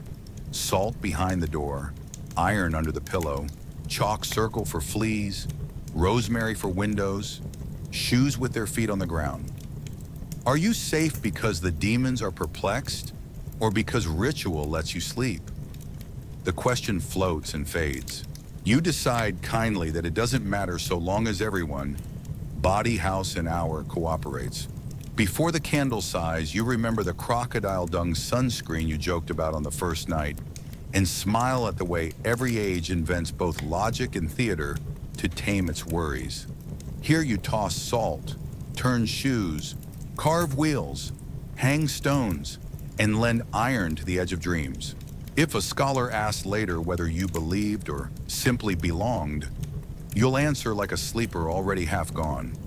Both, and because in a town where chamber pots fly and owls keep ledgers, it never hurts to carry a little garden and a little grammar against the dark. You stand in the doorway of the infirmary and taste iron in the air. Not blood exactly. More the smell of hot knives cooling beside vinegar, of wool singed where a candle leaned too close, of rosemary you recognize from every other kind of courage. A bench invites you to sit, a surgeon waves you forward with hands that look like they could negotiate with stubborn wood, stubborn bone, or a stubborn mare. You tell yourself you are only visiting, and your elbow immediately remembers the way door latches jump at your ribs. A scrape blooms, a polite red complaint. Very well, you think. We will do this the tidy way. He rinses the mark with warm wine that smells like last night's cheer turned into today's medicine. Mainstream fact to anchor your nerves. Medieval surgical texts from Theodoric of Lucca and Henri de Mondeville recommend cleansing wounds with wine, stitching when edges meet, and avoiding the old superstition that laudable pus is helpful. Guy de Chauliac copies and argues with them in the 14th century, compiling practice that travels from bench to bench. You wince at the rinse, then sigh as the sting gives up its argument. The surgeon smiles the small professional smile of a man whose liquid has convinced another skeptic. On the table lie tools that look like a blacksmith's nephew's. Scalpels, forceps, probes, needles with eyes large enough to admit horsehair drawn smooth and strong. He holds a needle to the candle and threads it with a strand that glints. Silk if the town is rich, he murmurs. Horsehair when it isn't. Linen if the saints are listening. He sews your scraped clothes not because it is dramatic, but because he is proud of neat edges. You watch the knot settle like a sleeping snail and decide your skin just learned penmanship. A boy arrives with a bowl of honey, its surface shining as if it remembered the meadows it came from. He spreads a thin veil across the sutures. Honey, he explains, keeps a wound damp, discourages rot, and persuades flies to find their fun elsewhere.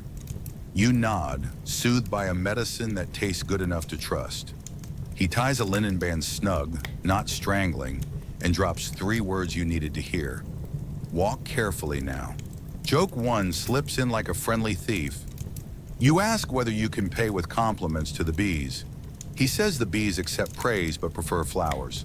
Around you, larger dramas stretch out on pallets. A mason with a chisel bit cut along his palm. A cook whose thumb quarreled with a cleaver. A soldier with a gash that traces the map of today's poor decisions. The surgeon moves from bed to bed with a rhythm that owes more to habit than to heroics. He trims away ragged edges here, pinches a nostril there, lashes a splint to a shin with straps cut from a leather apron. He speaks quietly to a monk who has come with supplies from the infirmarer's still room. Rose water to cool, plantain leaves bruised with a pestle to lay on hot flesh, and ground alum to check a capricious bleed. Historians still argue whether most townsfolk met their wounds first in monastic infirmaries, in surgeons' rooms, or at kitchen tables run by women who knew more than anyone admitted. The ledger of care is a braid, and today the strands meet over your elbow. He shows you a pad of dried moss, soft, springy, eager to help. Sphagnum, he calls it when the Latin comes to mind. Bog moss when he's ordering by the basket. It soaks, it cushions, and it smells faintly of clean rain if you pretend hard enough. Quirky tidbit for the cabinet of benign oddities. Moss pads and cobweb poultices wander in from folk practice. The webs help clots hold their nerve. The moss holds everything still. Whether the moss heals or merely helps is a debate that arrives centuries early in this room. You decide that anything that keeps a bandage from behaving like damp bread deserves a place on the shelf. A man groans as the barber, today in his surgical apron, prepares a cautery iron in the brazier. The word alone makes your shoulders stiffen, but the iron's purpose here is not theater, it's punctuation, a clean burn to close a vessel that refuses language. The barber breathes, counts, touches, withdraws. The patient curses with piety. The room pretends not to hear. Mainstream note in the murmur. Cautery and the knife share the bench with ligatures and pressure. Surgeons are not indiscriminate pyromaniacs. They are jugglers of means in a world without your pharmacies. Someone produces a small brown sponge and a cup of wine. Sleep, the monk suggests, or something like it. The sponge smells of opium, mandrake, and henbane, the old soporific that lives halfway between myth and mercy. Historians still argue whether these sleeping sponges worked consistently or mostly on hope. Dosage is the devil, and the devil loves a room with candles. The soldier drifts, not away, but sideways to a place where the saw's rasp will count as weather rather than news. You find your own breath moving slower to match the hush. On a shelf by the window sit clean strips of linen rolled tight as scrolls. A jar of goose grease for chapped skin and stubborn coughs. A pot of ground yarrow for modest cuts that refuse to admit they are modest. A second shelf holds vinegar and rosewater, along with a ceramic pig for warming bricks. Slipped into a bed to convince a shivering body that the world still remembers the idea of summer. The room smells like a pantry and a chapel had a quiet conversation and decided to share their best secrets. A messenger bursts in with a boy whose forehead wears a purple egg. The surgeon lifts the fringe, probes gently with a finger that knows the difference between bruise complaining and skull sulking, and nods with relief. No trepan today. You hadn't wanted to hear the word, but here it is. Trepanning, the careful drilling of a small window in a skull to relieve pressure. A procedure older than half the superstitions in your satchel, and often done with prayers sturdy enough to hold a head steady. He shows you the tiny wicked crown of the trepan, teeth that bite bone without slipping inward. And you admire the restraint built into a tool that could tell so many stories. Joke 2 asks for a place at the table. You request the no holes package for all future visits. He agrees, provided you stop racing door latches. Across the room, the cook sighs as the surgeon stitches her thumb with black silk that looks like a stitcher's signature. He paints the edges with wine again, covers the seam with a leaf of plantain, and binds the hole with linen in a crisscross that looks like restraint learned from sailors. He hands her a small wooden splint for stirring without reopening the truce. Eat with your left hand, he advises. Teach the right to repent. Almost she snorts, which is cook for, I will try if the stew cooperates. You ask because you are the sort of person who asks about the big infections, the red heat that climbs up limbs as if it had a destination. He acknowledges the danger with the sober nod of a man who has watched too many journeys end at the wrong door. He prescribes rest, poultices of honey and herbs that discourage rot, and prayers to saints who specialize in persuading fevers to leave. He does not promise, and you are grateful for the honesty in a room that smells like hope. Outside, a boy runs past with a sloshing bucket for the brazier. Behind him, a girl with a basket of clean linen that clucks against her hip. Inside, the surgeon ties the last knot on a farmer's calf and drops the thread ends into a bowl of vinegar, the way a sailor drops lines when the wind changes its mind. He cuts his nail with a little knife and tosses the sliver into the flame to keep charms short of materials. You recognize the gesture from kitchens and cottages, a habit that binds fear to ritual so the hands can do their work. He checks your elbow again, approves your honeyed linen seam, and warns you, no heavy lifting, no wrestling chamber pots, no midnight sprints to avoid rooftop weather. Keep the bandage clean, the stitches dry, the pouch of rosemary near enough to remind you that baths exist. If swelling comes with heat, return. If heat comes with streaks, return faster. If a neighbor recommends powdered emerald for your elbow, buy an emerald ring instead and give your wound to wine. You leave with your sleeve rolled carefully, your gratitude rolled lavishly, and your respect for tidy hands rolled into a vow. To step slower past doorways, to keep moss for bandages and not for pillows, and to remember that the people who keep edges meeting, cooks, cobblers, surgeons, and bees, hold the world together more than anyone who makes speeches. Joke 3 follows you into the lane.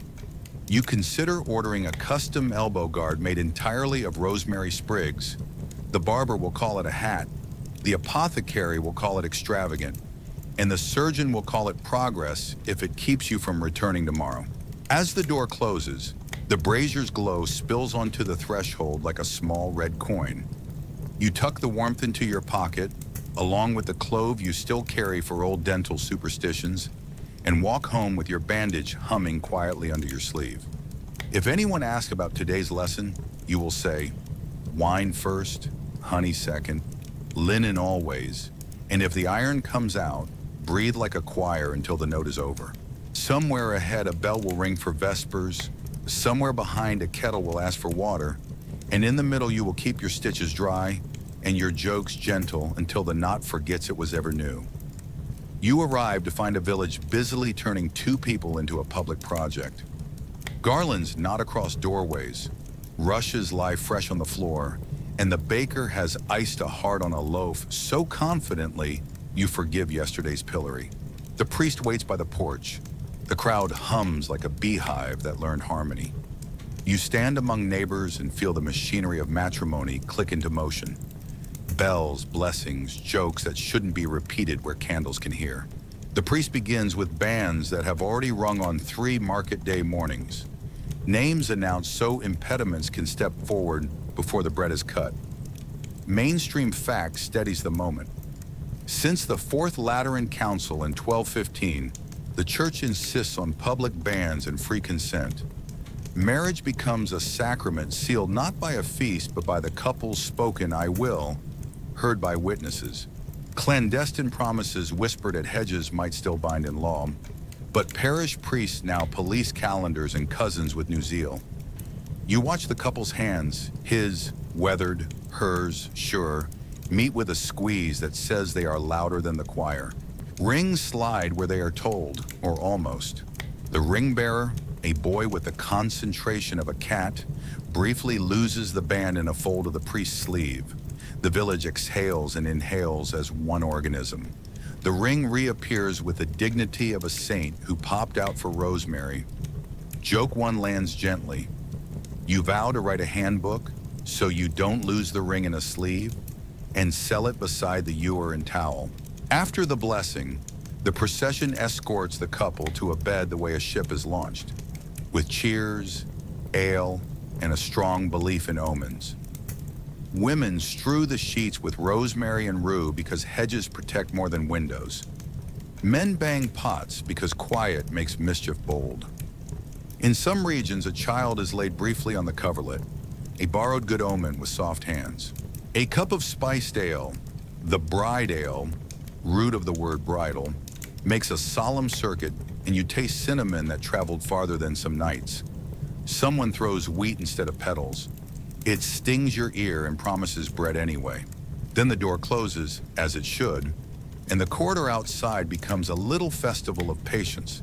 Historians still argue whether the notorious public betting, strangers crowding a chamber, bawdy verses, the couple tucked in under witness, was common practice across classes or an elite or regional theater, later magnified by gossip and plays. You prefer the merciful version you see here. Matrons bring warm caudle, adjust the linen, whisper practical advice that sounds suspiciously like housekeeping, and then leave a scented pomander on the sill as a chaperone you can close.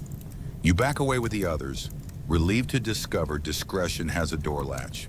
Not every house loves discretion.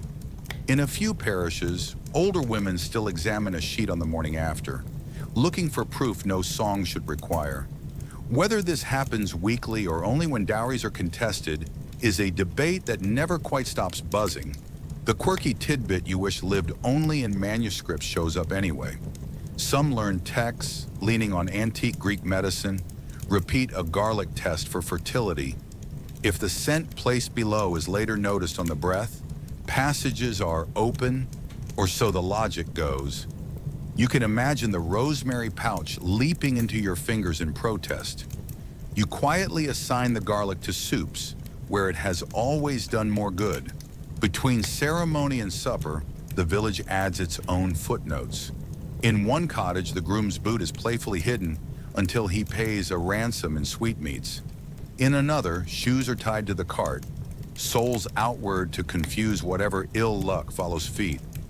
A grandmother insists the bride step over a broom so quarrels will not trip her later. A mother nods 3 times when fastening the bridal veil, because odd numbers make beginnings behave. Historians still argue whether these motions are truly medieval in every region or drift in waves from later centuries and back again on antiquarian tides. Your eyes report that people love knots that promise to remember for them. Supper arrives with relief, and you fall into the warm logic of a wedding board. Trenchers, capons, pottages, a pie with saffron that writes wealth in gold on tongues. A server swings the rosewater ewer so hands rise, rinse, and reset civility between courses. The storyteller leans on old jokes about hens, about nets, about keys, and the steward pretends to be shocked for the 5th time this decade. You take a mouthful of honeyed almond milk and politely refuse the dish that claims oysters for its father. Your apothecary has already tried to sell you many things in bottles, and you are learning to keep your purses and your eyebrows tight. A moment of quiet follows wherein the priest reviews property like a careful ledger, the dowry that travels from her family, the Morgan Gabe or morning gift he will owe her, a cloak, a piece of land, a sum of coin, meant to secure her even if fortune sulks. Mainstream reality bows again. Charters and wills record such gifts in ink that dries slowly on lives. Markets, manors, and ecclesiastical courts all have opinions about who owes what if consensus breaks. Women barter intelligence as much as goods, turning dower rights and kinship into a safety net with fewer holes than jokes admit. The long table turns itself into a low courthouse for custom. A loaf is broken above the couple's heads, so crumbs fall like a small meteor shower of prosperity. Someone slips coins into the bedstraw, because wealth likes to wake where it slept. The bride's hair gleams under a wreath that says, "Maiden today, matron tomorrow." The groom's belt gains an extra buckle that says, "Add pockets for patience." Joke 2 clinks a cup. You propose a new custom. First to wash the trenchers wins a year without arguments. And neighbors decide it's worth a trial, especially if the prize is sleep. Then the awkward topic walks around the edge of the room like a cat. What marriage means when politics want proofs. You remember royal beds that receive witnesses and produce certificates, and you are grateful to be watching bakers and bell founders who only need a ledger and a loaf. Historians still argue whether brides were universally young girls, or often very practical adults who had already run households as widows or apprentices. The documents shrug in different dialects by region and class. You pour another ladle of caudle and decide adulthood is when you know how to keep the hearth sweet and the shoes pointing inward at night. Night deepens. The door closes again, this time for real, and the neighbors drape a cloak across the latch like a seal nobody wants to break. The steward sets a lamp on the floor, a bowl of water on the chest, and a sprig of rosemary in the window because even joy appreciates a hedge. The company tiptoes out with the same energy it arrived, only slower, like a choir releasing a last note into the rafters. You listen at the turning of the stair, not for scandal, but for quiet. A new household's first useful skill. You sleep at the inn with a smile you didn't expect. In the morning, bells gossip again, and the couple emerges looking like people who found the door and remembered the latch. No sheet flaps from the casement here, only laughter and a neighbor's voice promising to send over bread. The bride leans on the stoop and plucks at rosemary as if the plant were a liar. The groom accepts a borrowed rake and the polite expectation that roofs and lives alike are maintained with small daily stitches. Joke 3 walks you to the lane. You consider selling wedding night care kits. 1 pomander, 1 rosemary sprig, 1 cup of caudle, and a card that reads, "No garlic experiments required." The parish clerk says he'll approve the license if you add a broom. You agree, knot the ribbon 3 times, and carry on. By midday, the Charivari band from last week wanders by and, finding no scandal to feed, turns its pots upside down on the grass and invents a picnic. You prefer this music. You eat a slice of the saffron pie, which tastes like a vow that took ship and came back richer. Somewhere a gate squeaks, somewhere a cat yawns, somewhere a pair of shoes sit toe-to-toe by a bed and whisper that beginnings are, at their best, tidy. You push open a cottage door and meet a committee. The first voice is heat from the hearth. The second is a goat that looks as if it pays rent in milk and opinions. The third is a chorus of chickens roosting on a beam, like punctuation marks waiting for their cue. You step in sideways because in this room, furniture includes legs with hooves. The floor is beaten earth strewn with fresh rushes and straw. A low timber rail divides the living side from the buyer side, where 2 cows regard you with the unblinking calm of creatures who are both radiators and relatives. Your rosemary pouch has its work cut out for it, but you lift it with a tolerant smile. You've walked worse streets. Mainstream fact steadies the layout. Across much of northern and western Europe, the medieval longhouse binds people and animals under one roof. Cottage at one end, byre at the other, so warmth shares, thieves hesitate, and winter chores shorten to a few careful steps. In England's Crook houses, in Norwegian and Icelandic long farms, in German Hallenhäuser, the dividing rail and a shallow drainage channel keep hooves and humans from quarreling more than necessary. You test the plank with your boot and decide the rail has negotiated many treaties at bedtime. Morning begins with doors and dung. The housewife swings the byre door wide. A boy leads the cows into daylight. A girl scatters grain so the hens leap down in feathery commas. A wooden shovel moves last night's pile to the midden outside, where steam writes small sermons in winter air. The stink is frank, but the logic is neat. Manure pays the rent on the fields come spring. You pass the midden and recognize yesterday's rushes there, beginning their second life as fertilizer. Nothing here wastes its biography. Joke 1 arrives with a cluck. You catch a hen eyeing your newly laundered shift and inform her, politely, that linen is not a nesting material, no matter what the gentry say about feather beds. Indoors again, a kettle hums, while a mash of bran, pot scrapings, and ale dregs thickens for the pig's breakfast. Pigs often sleep in a pen just off the yard, but on hard nights a small one might borrow a corner near the door under a basket lid ark. City statutes grumble about swine in lanes, and with reason, hooves churn mud into democracy. But a family pig is a walking larder and an eager broom. Historians still argue whether urban pig keeping was constant nuisance or episodic compromise. Ordinances ban, neighbors complain, and then winter comes and everyone remembers sausages. Your nose votes for compromise with a side of street sweeping. You notice strings hung high under the rafters, loops for hanging cheese to dry, hooks for joints away from cats, and netted corners where onions and apples cure. The air is pantry and barn at once. A dog naps by the hearth, opening one eye whenever a pot stirs. He is floor inspector, rat alarm, and soup critic. You drop a respectful scratch behind his ear and receive a thump of approval that dusts your shoe with ash. Quirky tidbit for your pocket of household oddities. Geese serve as night watch more reliably than many men. Their hiss and trumpet announce strangers with a zeal that makes them both guardians and gossip. A gander struts past the door and proves the claim with a speech you feel in your tibias. You climb the ladder to the loft and find the second pantry of the house. Hay, spare rushes, a cage of doves that coo like a soft engine. Not every cottage keeps pigeons, rights and means matter, but where a dovecote stands, it is a meat locker with wings. Their droppings, prized for gardens and later for the saltpeter men, dust the floor with a fertilizer the color of confession.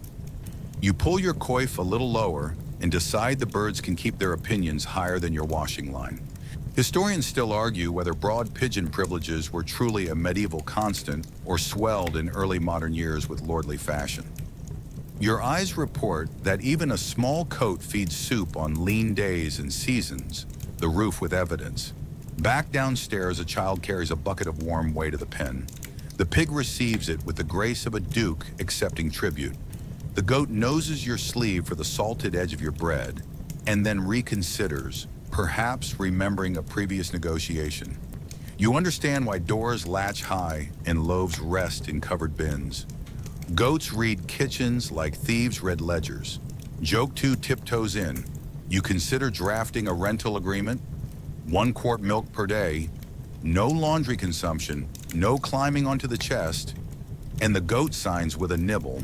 A narrow shelf over the hearth holds bee skeps in winter, plaited straw hives that hum faintly, alive even in sleep.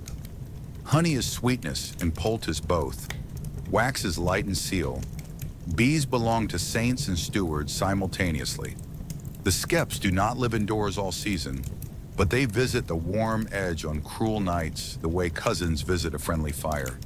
You warm your palms near them and wonder whether bees gossip about you as frankly as geese. On the buyer side, the cows stand head to the manger, tails to the drain. A girl sweeps straw under their bellies with a thrift that would impress your laundress. Dry bedding pays health forward. When she milks, foam rises like a soft hat. She skims a cup for a cat that appears without being summoned. The ancient rite of gratitude. Mainstream note in the purring: cats earn their keep by removing more mice than you care to count. Account rolls even list milk for the cat among expenses, and barns wear small round owl holes so the night shift can punch in on time. You remember yesterday's granary and feel the city's defenses clicking together? Talon, whisker, trap, broom. So bread and sleep both have a chance. Not all creatures are colleagues. Lice belong to bodies, fleas to straw, and both to quarrels you fight with linen and light. The curtain round the bed keeps hens from trying to lay where your head lays. The coif keeps hair from advertising vacancy. A smoky fumigation with juniper persuades moths away from wool. Herb posies in chests advise them to seek hobbies elsewhere. You pinch a sprig of wormwood and tuck it on a beam the chickens prefer. Then apologize to the chickens for the critique. They appear unmoved. Dinner, like housing, is mixed species. Dogs get bones and trencher scraps. Cats get whey, warm milk, a corner of fish when the river is kind. But mostly they get mice and self-respect. Hawks, if your host is wealthy or tasked, receive fresh-cut morsels on a leather glove and a hood over eyes that command. Ferrets, lean and businesslike, sometimes travel in baskets to negotiate rabbit leases in burrows. You consider your own diet: pottage, bread, occasional meat, and admire a food chain that wastes less than sermons do. Your host lifts a lid from a small pot and shows you a paste of clay and cow dung smoothed over a crack in the wattle and daub wall. It dries hard, seals drafts, and, once cured, doesn't advertise its origin beyond a faint note you'd miss if you hadn't stirred middens this morning. Floors, too, may be smeared with a clay and dung wash that binds dust and keeps down mites. Renewed and swept, they behave better than bare dirt. Historians still argue whether such dung plasters were daily village standards or more common in certain regions and seasons. What you know is that the room feels tighter, warmer, and less hospitable to tiny citizens with legs. At dusk, the animals come home like thoughts returning. Chickens settle in a clatter of wings. The dog circles exactly 3 times, never 2, never 4, and flops with a sigh that forgives most of history. A child sprinkles a pinch of salt along the threshold, half habit, half spell. You have seen that gesture in richer halls and poorer sheds, and it always makes the doorway feel like it remembers names. You hang your pomander where smoke can warm it, because orange and clove do brave work against crowds. Then the rooster practices tomorrow. No one asked him. He is terrible at clocks. Joke 3 perches itself on the beam. You try gently to teach him the concept of snooze, and he replies with the concept of crow. You tuck the curtain and decide that your rosemary pouch, looped over the bedpost, is not merely perfume, but a declaration of jurisdiction. Before sleep, you step out to the yard and look at the cottage from the midden's edge. One roof, many lives. Heat leaks into the night. Cow breath, soup steam, human talk, a cat's private mutter. If disgust exists here, it is managed, bargained with, turned into next year's beans. You think of city ordinances about swine, of abbey rolls about cats, of dovecotes that rhyme with rank, of walls sealed with dung that dries to decency. The house is not a cage. It is a treaty, renewed by sweeping, feeding, edging manure into usefulness, and laughing when the goat edits your grocery list. When you crawl under linen that smells like yesterday's river and today's hearth, you understand why the longhouse persists. Winter is shorter with cows, theft is harder with geese, and stories are better when told to listeners who chew. If scholars ask later whether animals truly lived indoors everywhere, or only in colder, wetter, poorer belts, you will answer with a soft shrug. Historians still argue whether cohabitation was universal or seasonal pragmatism, but tonight the cows breathe like warm bellows at your back. The dog patrols dreams, and the rooster, bless him, finally forgets the moon. You walk the castle's outer ward with the brisk, purposeful step of a person who has made a decision and regrets nothing. A winter wind needles the mortar. Above you jut small stone turrets, boxy little projections perched on walls, each with a slit that looks like an arrow loop until you remember that not all projectiles fly from bows. You follow a stair turret that spirals like a thoughtful snail and emerge in a narrow passage that ends in a wooden door barely wider than your shoulders. The latch lifts. A draft greets you like an enthusiastic hound. Your rosemary pouch braces itself. Inside the garderobe is a stone closet with ideas. A seat, oak, rubbed, smooth by diplomacy, bridges a chute cut through the wall. Cold air rises with opinions from below. A shallow hand-wash basin sits in a niche, and beside the seat lies a tidy stack of plantain leaves, a twist of straw, and a pad of moss that looks suspiciously like the kind your surgeon praised as a bandage. You lower yourself as if negotiating with a prickly saint. The view through a small spy hole is of the moat glimmering like an untrustworthy mirror. You listen. Far below, something plops with a flourish you refuse to narrate. Mainstream fact steadies your balance on the seat. In castles across Europe, latrines, garderobes, were built as wall projections or shafts, often dropping into pits or the moat. In monasteries, whole latrine ranges, reredorators, served dormitories, sometimes flushed by diverted streams. Masonry seats, wooden covers, and venting shafts recur in plans from England to the Rhineland. Some fortresses flaunt entire garderobe towers like battlements of common sense. You touch the cold stone and respect the engineering that lets a garrison keep its pride during a siege. A gust proves why wooden lids matter. You drop the cover and give the seat a companionable pat. The little wash niche has a drip channel that once obeyed a cistern. Today it remembers water the way old men remember dances. You pour a splash from your flask because you are, if nothing else, a person who takes hints. The draft steals a curl of rosemary from your sleeve and sends it downward as a peace offering. The moat accepts with its usual manners. You notice pegs along one wall and a narrow shelf with a folded cloak. You raise an eyebrow, really? Until memory catches up.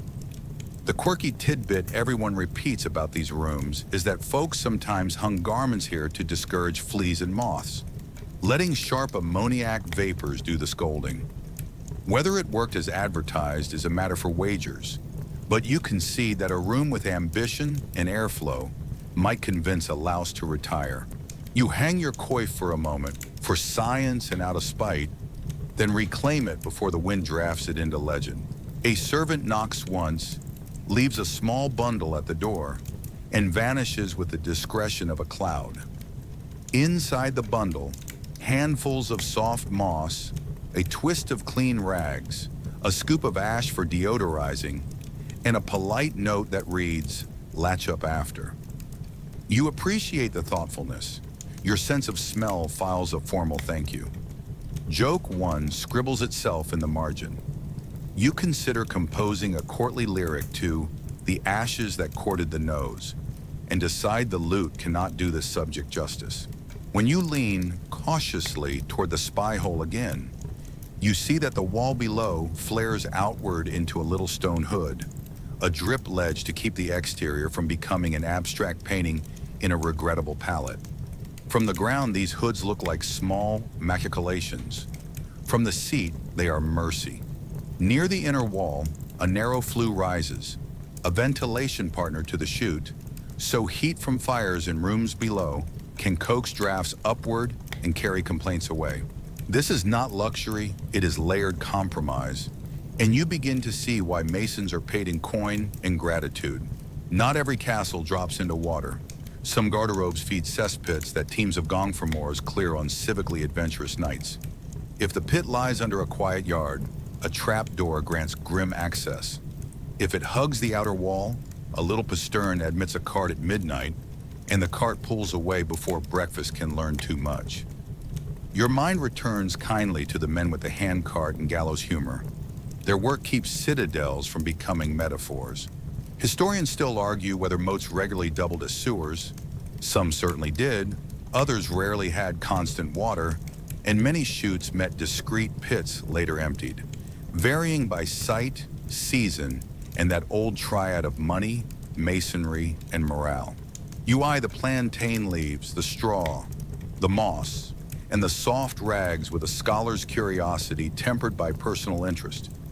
Sponges on sticks starred in Roman bathhouses, but here in colder stone, the menu shifts with local supplies. Leaves in summer, moss where the bog is friendly, rags where linen is plentiful, snow if the world insists on jokes. You choose moss because you are a friend of bogs this week, and you find to your not inconsiderable relief that Pete has manners.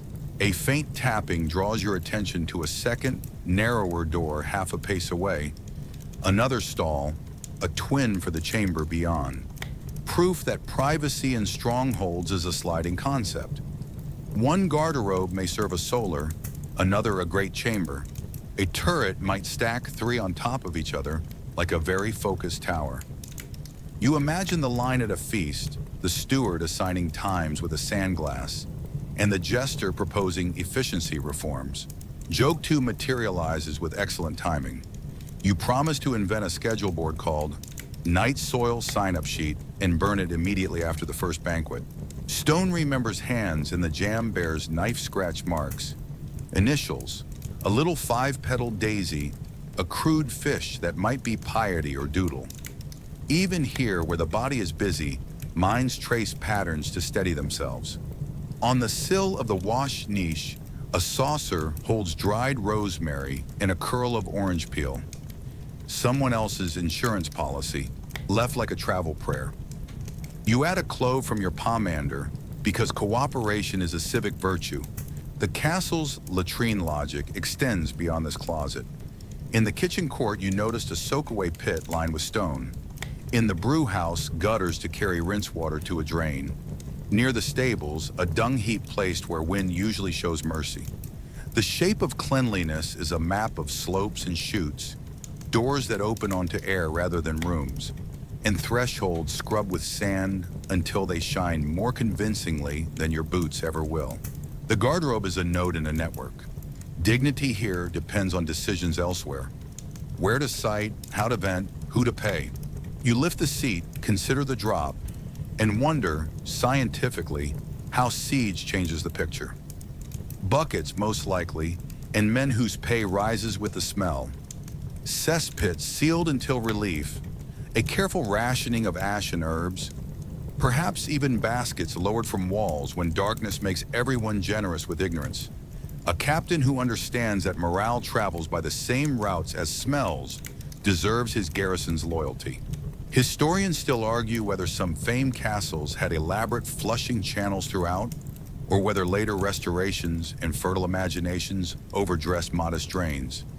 You resolve to love the modest drain that works more than the legend that leaks. The wind finds a new path and turns the closet into a flute. You laugh quietly and close your cloak tighter. You have faced bathhouse plunges, barber's razors, fleas with opinions, and night soil weather. You can handle a draft with musical ambitions. You set the lid, check the latch, and pull the door open onto a corridor that smells immediately better for being a corridor. The stair down is narrow. Your feet remember that dignity is a choreography of timing and focus. At the base of the stair, a scullion ambles by with a bucket of ash, bound for a different closet. For the steward's new system, he explains, with the long-suffering pride of the very useful.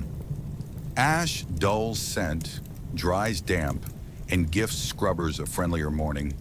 You praise the system as if it were a new saint. The scullion grins and asks whether saints take shifts. In the ward again, you look up at the row of little stone boxes jutting from the wall, and feel an affectionate solidarity with the unknown masons who shaped them. They are not glamorous, they are not poetic. They are the reason courtly verses can spend less time on metaphors for rivers and more time on metaphors for eyes. Joke 3 taps your shoulder. You consider petitioning the heralds for a new badge, argent, a garderobe proper, vented, awarded for services to morale. The heralds you suspect would prefer lions. Before you leave, you take one last look over the moat. Ducks cruise with the insouciance of creatures who do not read building plans. The water gleams, then ruffles under a breeze that smelled better 10 minutes ago than it does now. You step back from the parapet, lift your rosemary pouch in a small private salute, and let the wind have the joke. Walking away, you feel oddly lighter, not only from successful negotiations with gravity, but from admiring the stubborn, practical architecture that keeps castles livable. If the bathhouse was choreography and the street a theater, the garderobe is a contract: stone, wood, water, air, signed by hands that understood how quickly comfort turns without maintenance.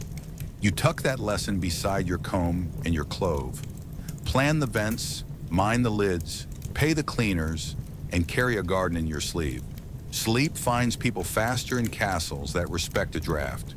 The road greets you the way an old dog might, affectionate, muddy, and determined to share. Ruts run like little rivers. Your boots test each one with the optimism of a person who has not yet met the third puddle. A pack horse train clinks ahead, bells on collars, wicker panniers bumping, drivers walking with staffs that double as persuasion and balance. You fall in behind them because roads love company and company loves stories. The air smells of wet earth, leather, and the clean green that rises when wheels need rain into clay. A cart lumbers past, its rim-bound wheels singing a timbered hymn. The carter lifts two fingers in a salute that says, steady and sorry at once. You note how the wheels seek the high crown of the road, avoiding the deeper ruts that love axles. Mainstream fact, just to keep your ankles honest, most overland freight in many regions moves by pack horse rather than cart until roads and bridges justify wheels. Parish and manorial labor patch ways with stones, brush, and sweat, while bridge brotherhoods and guilds endow spans the way others endow altars. The Statute of Winchester will one day order verges cleared to keep ambushers from becoming surprise tutors in humility. Your staff taps rhythm on the crown, and you decide you prefer rhythm to surprise. The day's progress is measured not in miles so much as in verses. You find yourself counting the paternoster to judge the time between hedgerows. 15 prayers to the next cross, perhaps 10 to a gate that squeals. A pilgrim's badge glitters on the hat of a woman near you, scallop of St. James, and the tin shell winks whenever she laughs, which is often. She teaches you the trick of tying a twist of cloth around each ankle under the hose to keep grit from becoming a long-term relationship. Your rosemary pouch adds its approval from your belt like a tiny chorister. Rain returns with the persistence of a good sermon. A ferryman shouts for patience from the far bank. You join the gathering under the willows and watch the barge push off like a stubborn beetle. A mule eyes the water as if recalling a previous life as a boat. When it's your turn, the ferryman gestures to stand where the boards are worn and true, and you obey. The river has already interviewed too many travelers who thought they knew better. You pay in coin, and in the compliment every ferryman prefers. Your rope knows its work. He nods and ties a knot with the flourish of a man who knows applause when he earns it. By late afternoon, the ale stake appears, a pole with a bunch of greenery, leaning from a low eave like a friendly exclamation point. That means drink, maybe food, possibly beds, certainly opinions. Inside the alehouse, warmth closes your coat for you. The room smells of ale, smoke, onions, and the complicated bouquet known as travelers. A host, shoulders like a barrel stave, offers a cup before he offers his name. You take it and taste barley that forgives weather. A pie cools on the hearth. You are told it is duck and decide to meet the duck without too many questions. The straw in the sleeping room upstairs has known many narratives. You test a pallet with your palm, its size. In the corner, someone has contrived a rope strung from post to post. Tonight's bed, for those who prefer to fold over a line rather than share straw outright. You claim a spot on the floor instead, near the wall, where your back can trust wood and your coif can stay clean for at least the first minute. Quirky tidbit for your cabinet of road rumors. Some inns truly let the desperate sleep on the rope, the line cut in the morning to startle the day into happening. Whether this is frequent fact or favorite fancy depends on the town and the teller. But you have seen rope beds enough to know that sleep exhibits more shapes than politeness admits. You unpack your kit like a priest laying out vestments, felt cap for warmth, coif for order, pomander for courage, little vial of rosemary for changing the weather in your own nose. You tip a drop onto your wrist and the room renegotiates. Joke one turns the corner wearing muddy boots. You decide to christen this inn the Snoring Pilgrim in infinitely patient straw, and nearly propose a signboard design. Then remember the host might take you up on it. Supper time gathers as if someone rang a bell only the hungry can hear. Bowls of pottage parade, leeks, barley, a rumor of pork, followed by trenchers crowned with cheese you can smell before you see it. A carter explains wheelwright logic, how a hot iron tire shrinks to grip the rim, how spokes must be set like teeth that like their neighbors. A clerk displays a folded letter sealed in wax, safe conduct for the next shire, signed with a name his lips pronounce carefully, as if the letters were stepping stones in a fast stream.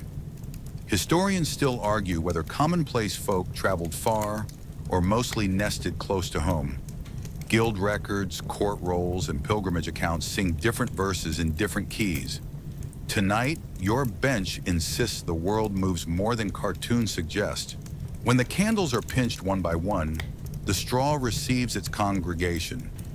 You share a pallet with a hatchman who smells of iron and a student who smells of ink. Both apologize in the universal language of travelers. I snore, I don't mean it. The hatchman lends you his spare cloak as a quilt. In exchange, you show him the chalk circle you draw around your bedding, a diplomatic entreaty to the flea empire. He nods, adds a sprig of wormwood, and declares the treaty bilateral. Joke 2 hums along. You offer to pace the floor at even hours so all snorers can take turns. The room appoints you supervisor of quiet and immediately ignores the appointment. Sleep comes in fits. Door latch clicks, a barrel shrugging downstairs, hooves in the yard, the soft punctuation of someone finding the chamber pot with relief. You pull your coif low, breathe through the rosemary you tucked in the linen, and let the murmur blur. Somewhere a cat climbs onto someone's feet and declares itself rent. Somewhere a mouse fails to interpret the contract. Dawn pours itself thin and gray. The yard smells of wet leather, steam from horse nostrils, and yesterday's ale remembering its choices. You tighten the ties at your knees, knock your boots together, and pay the host, who tallies your supper, your bed, and an extra half-penny for straw improvement, with the solemnity of a priest counting candles. Mainstream reality tips its hat as you shoulder your sack. A day's walk might be 10 to 15 miles if the weather cooperates. A mounted courier might ride 30 or more. Messengers with relays can outrun town's ability to wake up. You, a mortal with ankles, aim for the next market cross before noon and the next river before it remembers drama. The road chooses new toys, cobbles for a stretch that click like castanets, then plank work over a bog that drums hollow, then a climb where wheel ruts fossilize into paired staircases. Wheelwrights bless you if you choose your path well. Blacksmiths bless you if you remember to check your shoes before the stones check them for you. A farrier hammers in a village forge.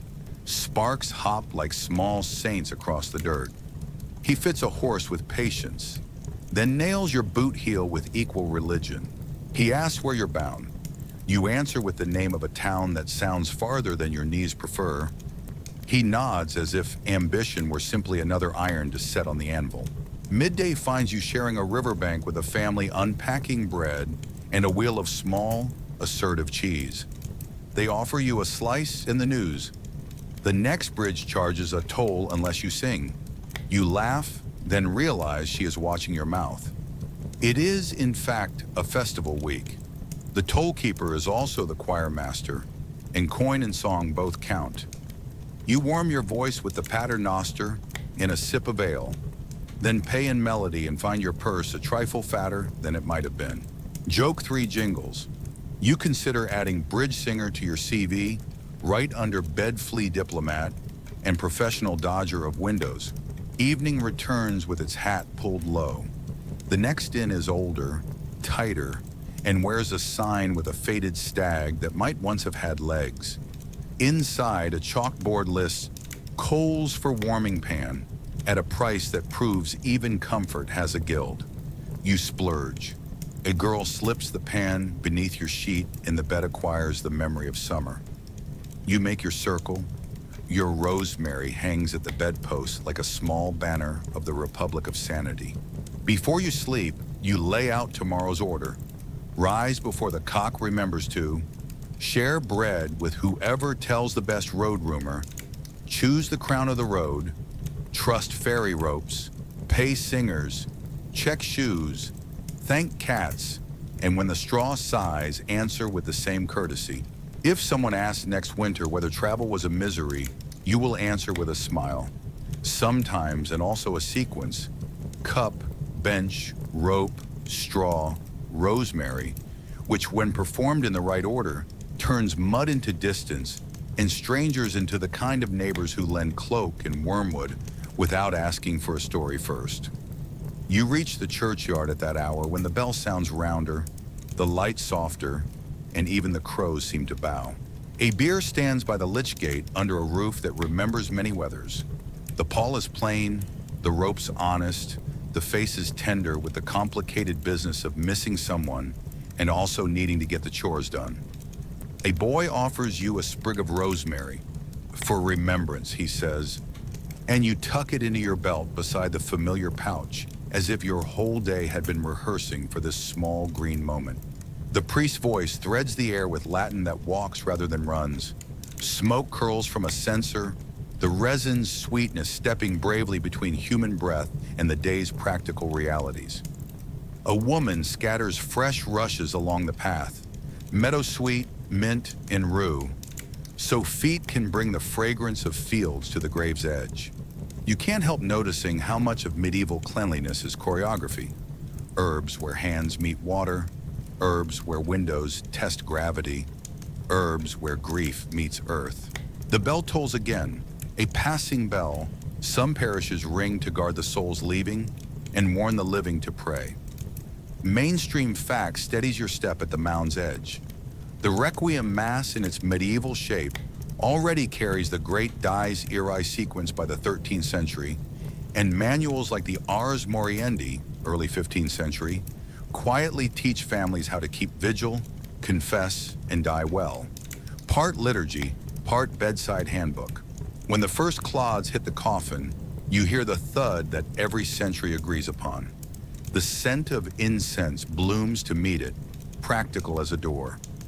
A neighbor drops a coin into the alms bowl for soul masses. Another passes a tray of small round soul cakes, spiced, marked with a cross, swapped for prayers said aloud and honestly. Children angle for seconds on behalf of many souls. You say 2 prayers to keep the ledger tidy and accept 1 cake because cinnamon argues persuasively. Historians still argue whether door-to-door souling with cakes at All Souls had already taken broad root in the late Middle Ages, or whether later centuries embroidered the habit. The crumbs in your palm vote for a custom with at least a sturdy seedling here. You drift after the procession toward the charnel house, a low building snug against the church wall. Its wooden door opens to a dim interior where space is saved the way thrifty people save cloth. Bones stacked with brisk competence, long bones laid like cordwood, skulls in a solemn row whose empty gazes somehow look like committee work. It is not lurid, it is astonishingly tidy. Space is dear in churchyards. After some years, the grave is reopened, the bones lifted, the ground offered again to the next pilgrimage's end. Mainstream reality nods from the cool shelves. Ossuaries and charnel chapels were common from England to Bohemia, practical archives of the faithful. St. Paul's had skull galleries in medieval London. German Bienhäuser kept bone libraries. Themology of mortality curating square footage so the living could keep being born. A clerk dusts a skull with the corner of a linen, lightly, respectfully, and sets it back with its neighbors as if reshelving a book. He points without drama to painted verses on the wall. Little sermons in rhymes that advise humility. The medieval memento mori that chooses poetry over scolding. On a nearby tomb, you notice a double-decker effigy.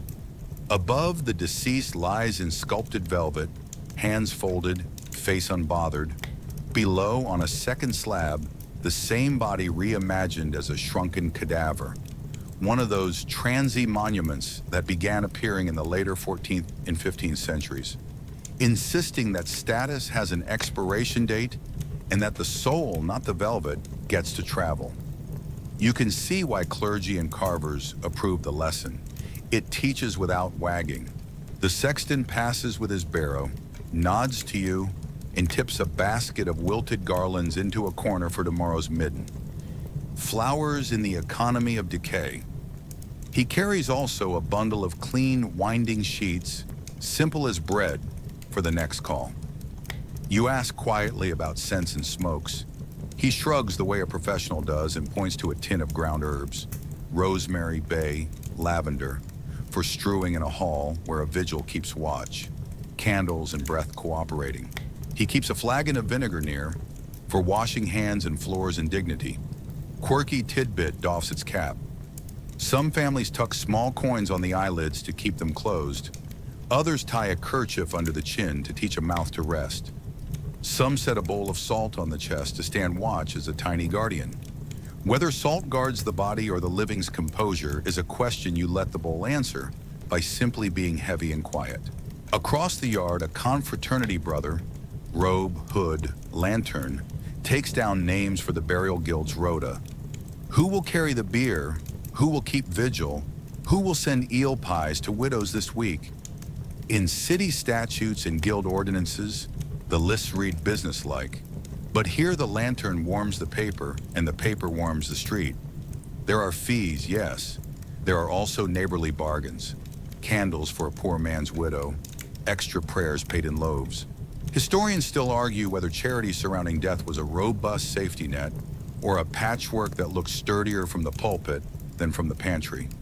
The eel pies suggest that while theology debates, kitchens remember. A merchant near you mutters about duties and dues. The best beast owed to the Lord as Harriet when a tenant dies. The mortuary garment once claimed by the parish, later regulated and sometimes resisted. The careful listing of tools in a will so no son argues with a daughter over the family's only good acts. That's a death ritual too. Paper and memory. Less smelly than incense perhaps, but just as scented with human hopes. Joke 1 clears its throat. You consider leaving your rosemary pouch to the parish in your will with the stipulation that it be waved theatrically at every future funeral? The clerk says he'll allow it if you also bequeath enough coin to buy more rosemary. At the church porch, a wake has taken the sensible shape of soup. People tell stories in the way the living have always told stories to keep a person from collapsing into a single moment. Someone laughs too loud and then blushes. Someone else pats a shoulder and passes bread. Someone sings a cradle tune because the melody knows how to carry weight without dropping it. Historians still argue whether medieval wakes were mostly sober night vigils with psalms, or often social gatherings where ale and memory wrestled playfully. Likely the answer is both, leaning this way or that with region, season, and the temperament of the parish priest. A traveler from the Welsh marches mentions sotto voce, a sin-eater. A man paid a coin and a crust to sit by the corpse, eat the bread over the body, and take on the dead's small, unshriven crumbs of fault. You raise an eyebrow, and your rosemary pouch rises with it. He shrugs. I've seen it once. You file it under fringe customs with porous timelines. Historians still argue whether such practices are late and local or have older, dim roots. Whatever the case, the parish here trusts candles, confession, and casseroles more than contracted symbolism. You step back into the charnel house for a last quiet minute. It is not a gallery of fear. It is a pantry of endings that makes room for beginnings. Bones at rest so earth can turn and wheat can push up, and children can play tag between headstones without thinking the earth resents them. Someone has tucked a sprig of dried rue into a skull's toothy smile. Someone else left a little pilgrim badge, tin and cheerful, on a windowsill, as if to say, "We'll meet ahead. Look for the shell." Joke 2 perches politely. You imagine a very medieval interior decorator pitching Skulls, the original conversation piece, and you decide incense would still need to lead the tour. On your way out, you notice a small board by the door where names are chalked until the week's masses are said. The sexton wipes yesterday's slate with vinegar and a rag, the letters dissolving into a clean patch ready for tomorrow. That's the work, you realize. Write, wipe, rewrite, wash, carry, scatter herbs, fold, lower, ring, then feed the living and teach the children the road home. Mainstream truth was once more. The medieval cult of the dead is not just skulls and statues, but calendars, all saints, all souls. Indulgences argued over hotly in later centuries, chantries endowed for singers to remember a name so that a merchant's conscience and a mason's widow might both sleep easier. As dusk sutures the sky to the roofs, the bell calls compline. You pass the lich gate again and run your fingers along the timbers smoothed by generations of palms. Today smelled of incense and mint, and the honest, ordinary air of people standing in the same place, long enough to do a hard kindness. Joke 3 lifts your chin. You consider bottling a funeral cologne, censer and meadow, but decide grief deserves to own its own weather. Back on the lane, your rosemary pouch swings against your hip like a small pendulum that refuses to measure sorrow in hours. You carry with you the tidy shock of the charnel stacks, the soft authority of the bell, the practicality of rue, the small courage of soul cakes. If anyone asks later whether medieval death was morbid, you'll say it was organized. And if they ask whether it was disgusting, you'll answer like someone who stood in the incense and watched hands lay herbs on water. It was human, cleaned as best as linen, washed with vinegar and hope, and made room, at the end, for breath to become story. By now your nose keeps its own diary. At first light it writes fish, because the river wakes before bells, and the quay performs its silver opera. Nets loosen, scales glitter, barrels yawn for brine, and a monk with a ledger counts like a man keeping Lent honest. Mainstream fact to square your senses. Christian calendars set well over 100 abstinence days a year. Lent, vigils, Fridays, Ember Days. So fishmongers thrive, ponds are stocked, and salt is a sacrament of logistics. You edge past a heap of herring and suddenly understand why rosemary bunches hang conveniently near the stall. A pinch at the wrist reclaims your morning. Turn the corner and the air changes key to bread. Ovens breathe warm, wet clouds that smell like patience baked into crust. A boy thumps loaves and listens for the hollow note of perfection. A girl dusts flour off her sleeve and onto the world as if anointing it. Street sweepers pass with brooms that write neat lines through the night's autobiography. You tuck your scarf tighter because just beyond the ovens, the soap boiler's yard smokes like a decisive sermon. Lye, fat, wood smoke, and the promise that hands at least will enter the day improved. By mid-morning, you reach the tanner's quarter, and your rosemary must work overtime. Hides soak, scrape, and turn from animal to armor beneath the paddles. There are vats named for every stage and a vocabulary you treat kindly from a distance. Quirky tidbit you cannot unknow. The softening bait might include dog dung, politely nicknamed pure, as if language could put a bow on bravery. You respect the craft more than you admire its cologne. The tanner waves, proud of skins that will keep out rain and swords. You wave back with the enthusiasm of a traveler who loves leather gloves and also loves breathing. Across the lane, fullers hammer wet wool until it tightens like good manners.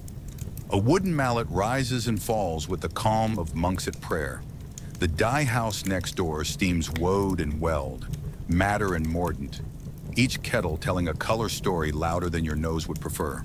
Historians still argue whether towns always push these trades to downwind fringes or whether riverside convenience in tax maps kept them stubbornly central.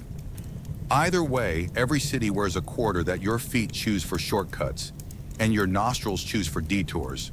At noon, the market tilts toward meat and brass. The shambles, rows of butchers' booths, sing their own carols. Iron on block, saw through bone, water sluiced through gutters that run toward the river with a grim efficiency. Rules hang on posts. Bleed outside, sweep often, sell fresh, salt the rest. You edge past like a pilgrim in a thorn hedge, grateful for the vinegar bucket where hands rinse between lives.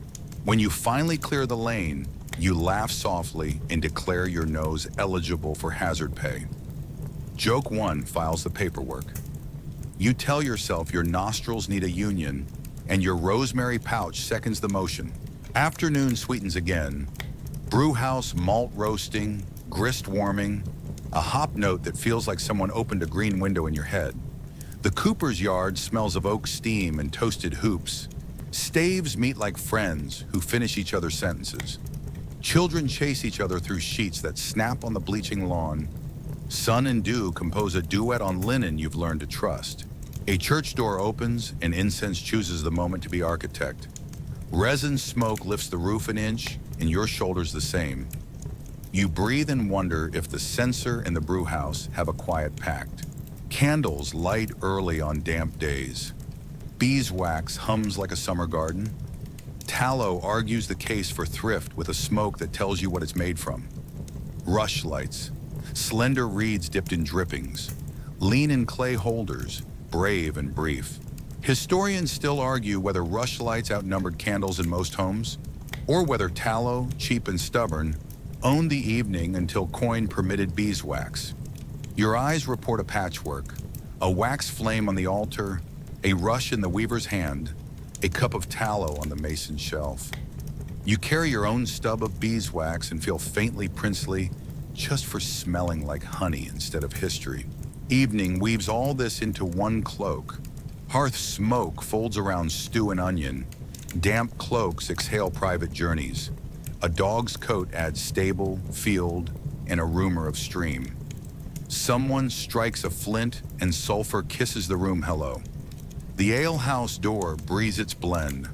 Malt, breath, laughter, that universal mixture called "We survived the day." You pass, wave, promise yourself one cup later, and nearly trip when a window above you clacks open. Old reflex, you step aside before you think. A ladle of gray water splashes where your hat would have stood, and you grin at your own well-trained feet. Joke 2 doffs an imaginary cap to gravity and walks on. Night presses up from streets as much as down from sky. The midden steams gently, the stable chuckles, the river lifts secret conversations from the quay. The charnel house, tidy as a pantry, keeps its cool counsel. You hang your cloak where air can amend it and lay your pomander by the pillow like a small orange moon. Your coif drinks one last drop of rosemary. Somewhere in the wall, an old rush basket sighs as if remembering better straw. You draw the curtain and the bed becomes its own small country again. Chalk border for fleas, wormwood governor, linen ambassador. Then rain begins. a kindness from above that makes lanes sound like distant applause. Through the crack in the shutter, you smell stone rinsed of quarrels. The city seems to exhale as the gutters learn their lines. You think of the owl at the granary, the cats along the eaves, the gong firmers who will work near dawn like unthanked saints, the rakers with carts, the reredouters with their streams, the quirks of stone hoods and ash pails and adjustable ropes. If anyone asks you tomorrow whether the Middle Ages smell awful, you'll answer with a smile and a list. Fish days and bread mornings, dye kettles and malt toasts, tallow nights and beeswax feasts, dung turned to gardens, and lavender turned to lullabies. Historians still argue whether daily odor was a constant fog or a shifting weather of quarter and season. Your diary nose settles it for tonight. It is a map, and you have learned the footpaths. Joke 3 folds the map neatly. You consider publishing a city scent atlas, from moat to mint. With scratch and sniff pages, your apothecary would absolutely try to regulate. You shelve the idea and pull the blanket. The rain is better writing than you are. You let the day loosen its laces, sounds soften, cartwheels hush, the last door settles on its latch, and rain threads the night with long, even stitches. Smells soften too.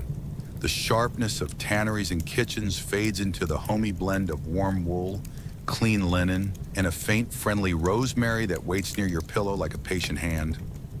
You breathe through your nose the way the bathhouse taught you.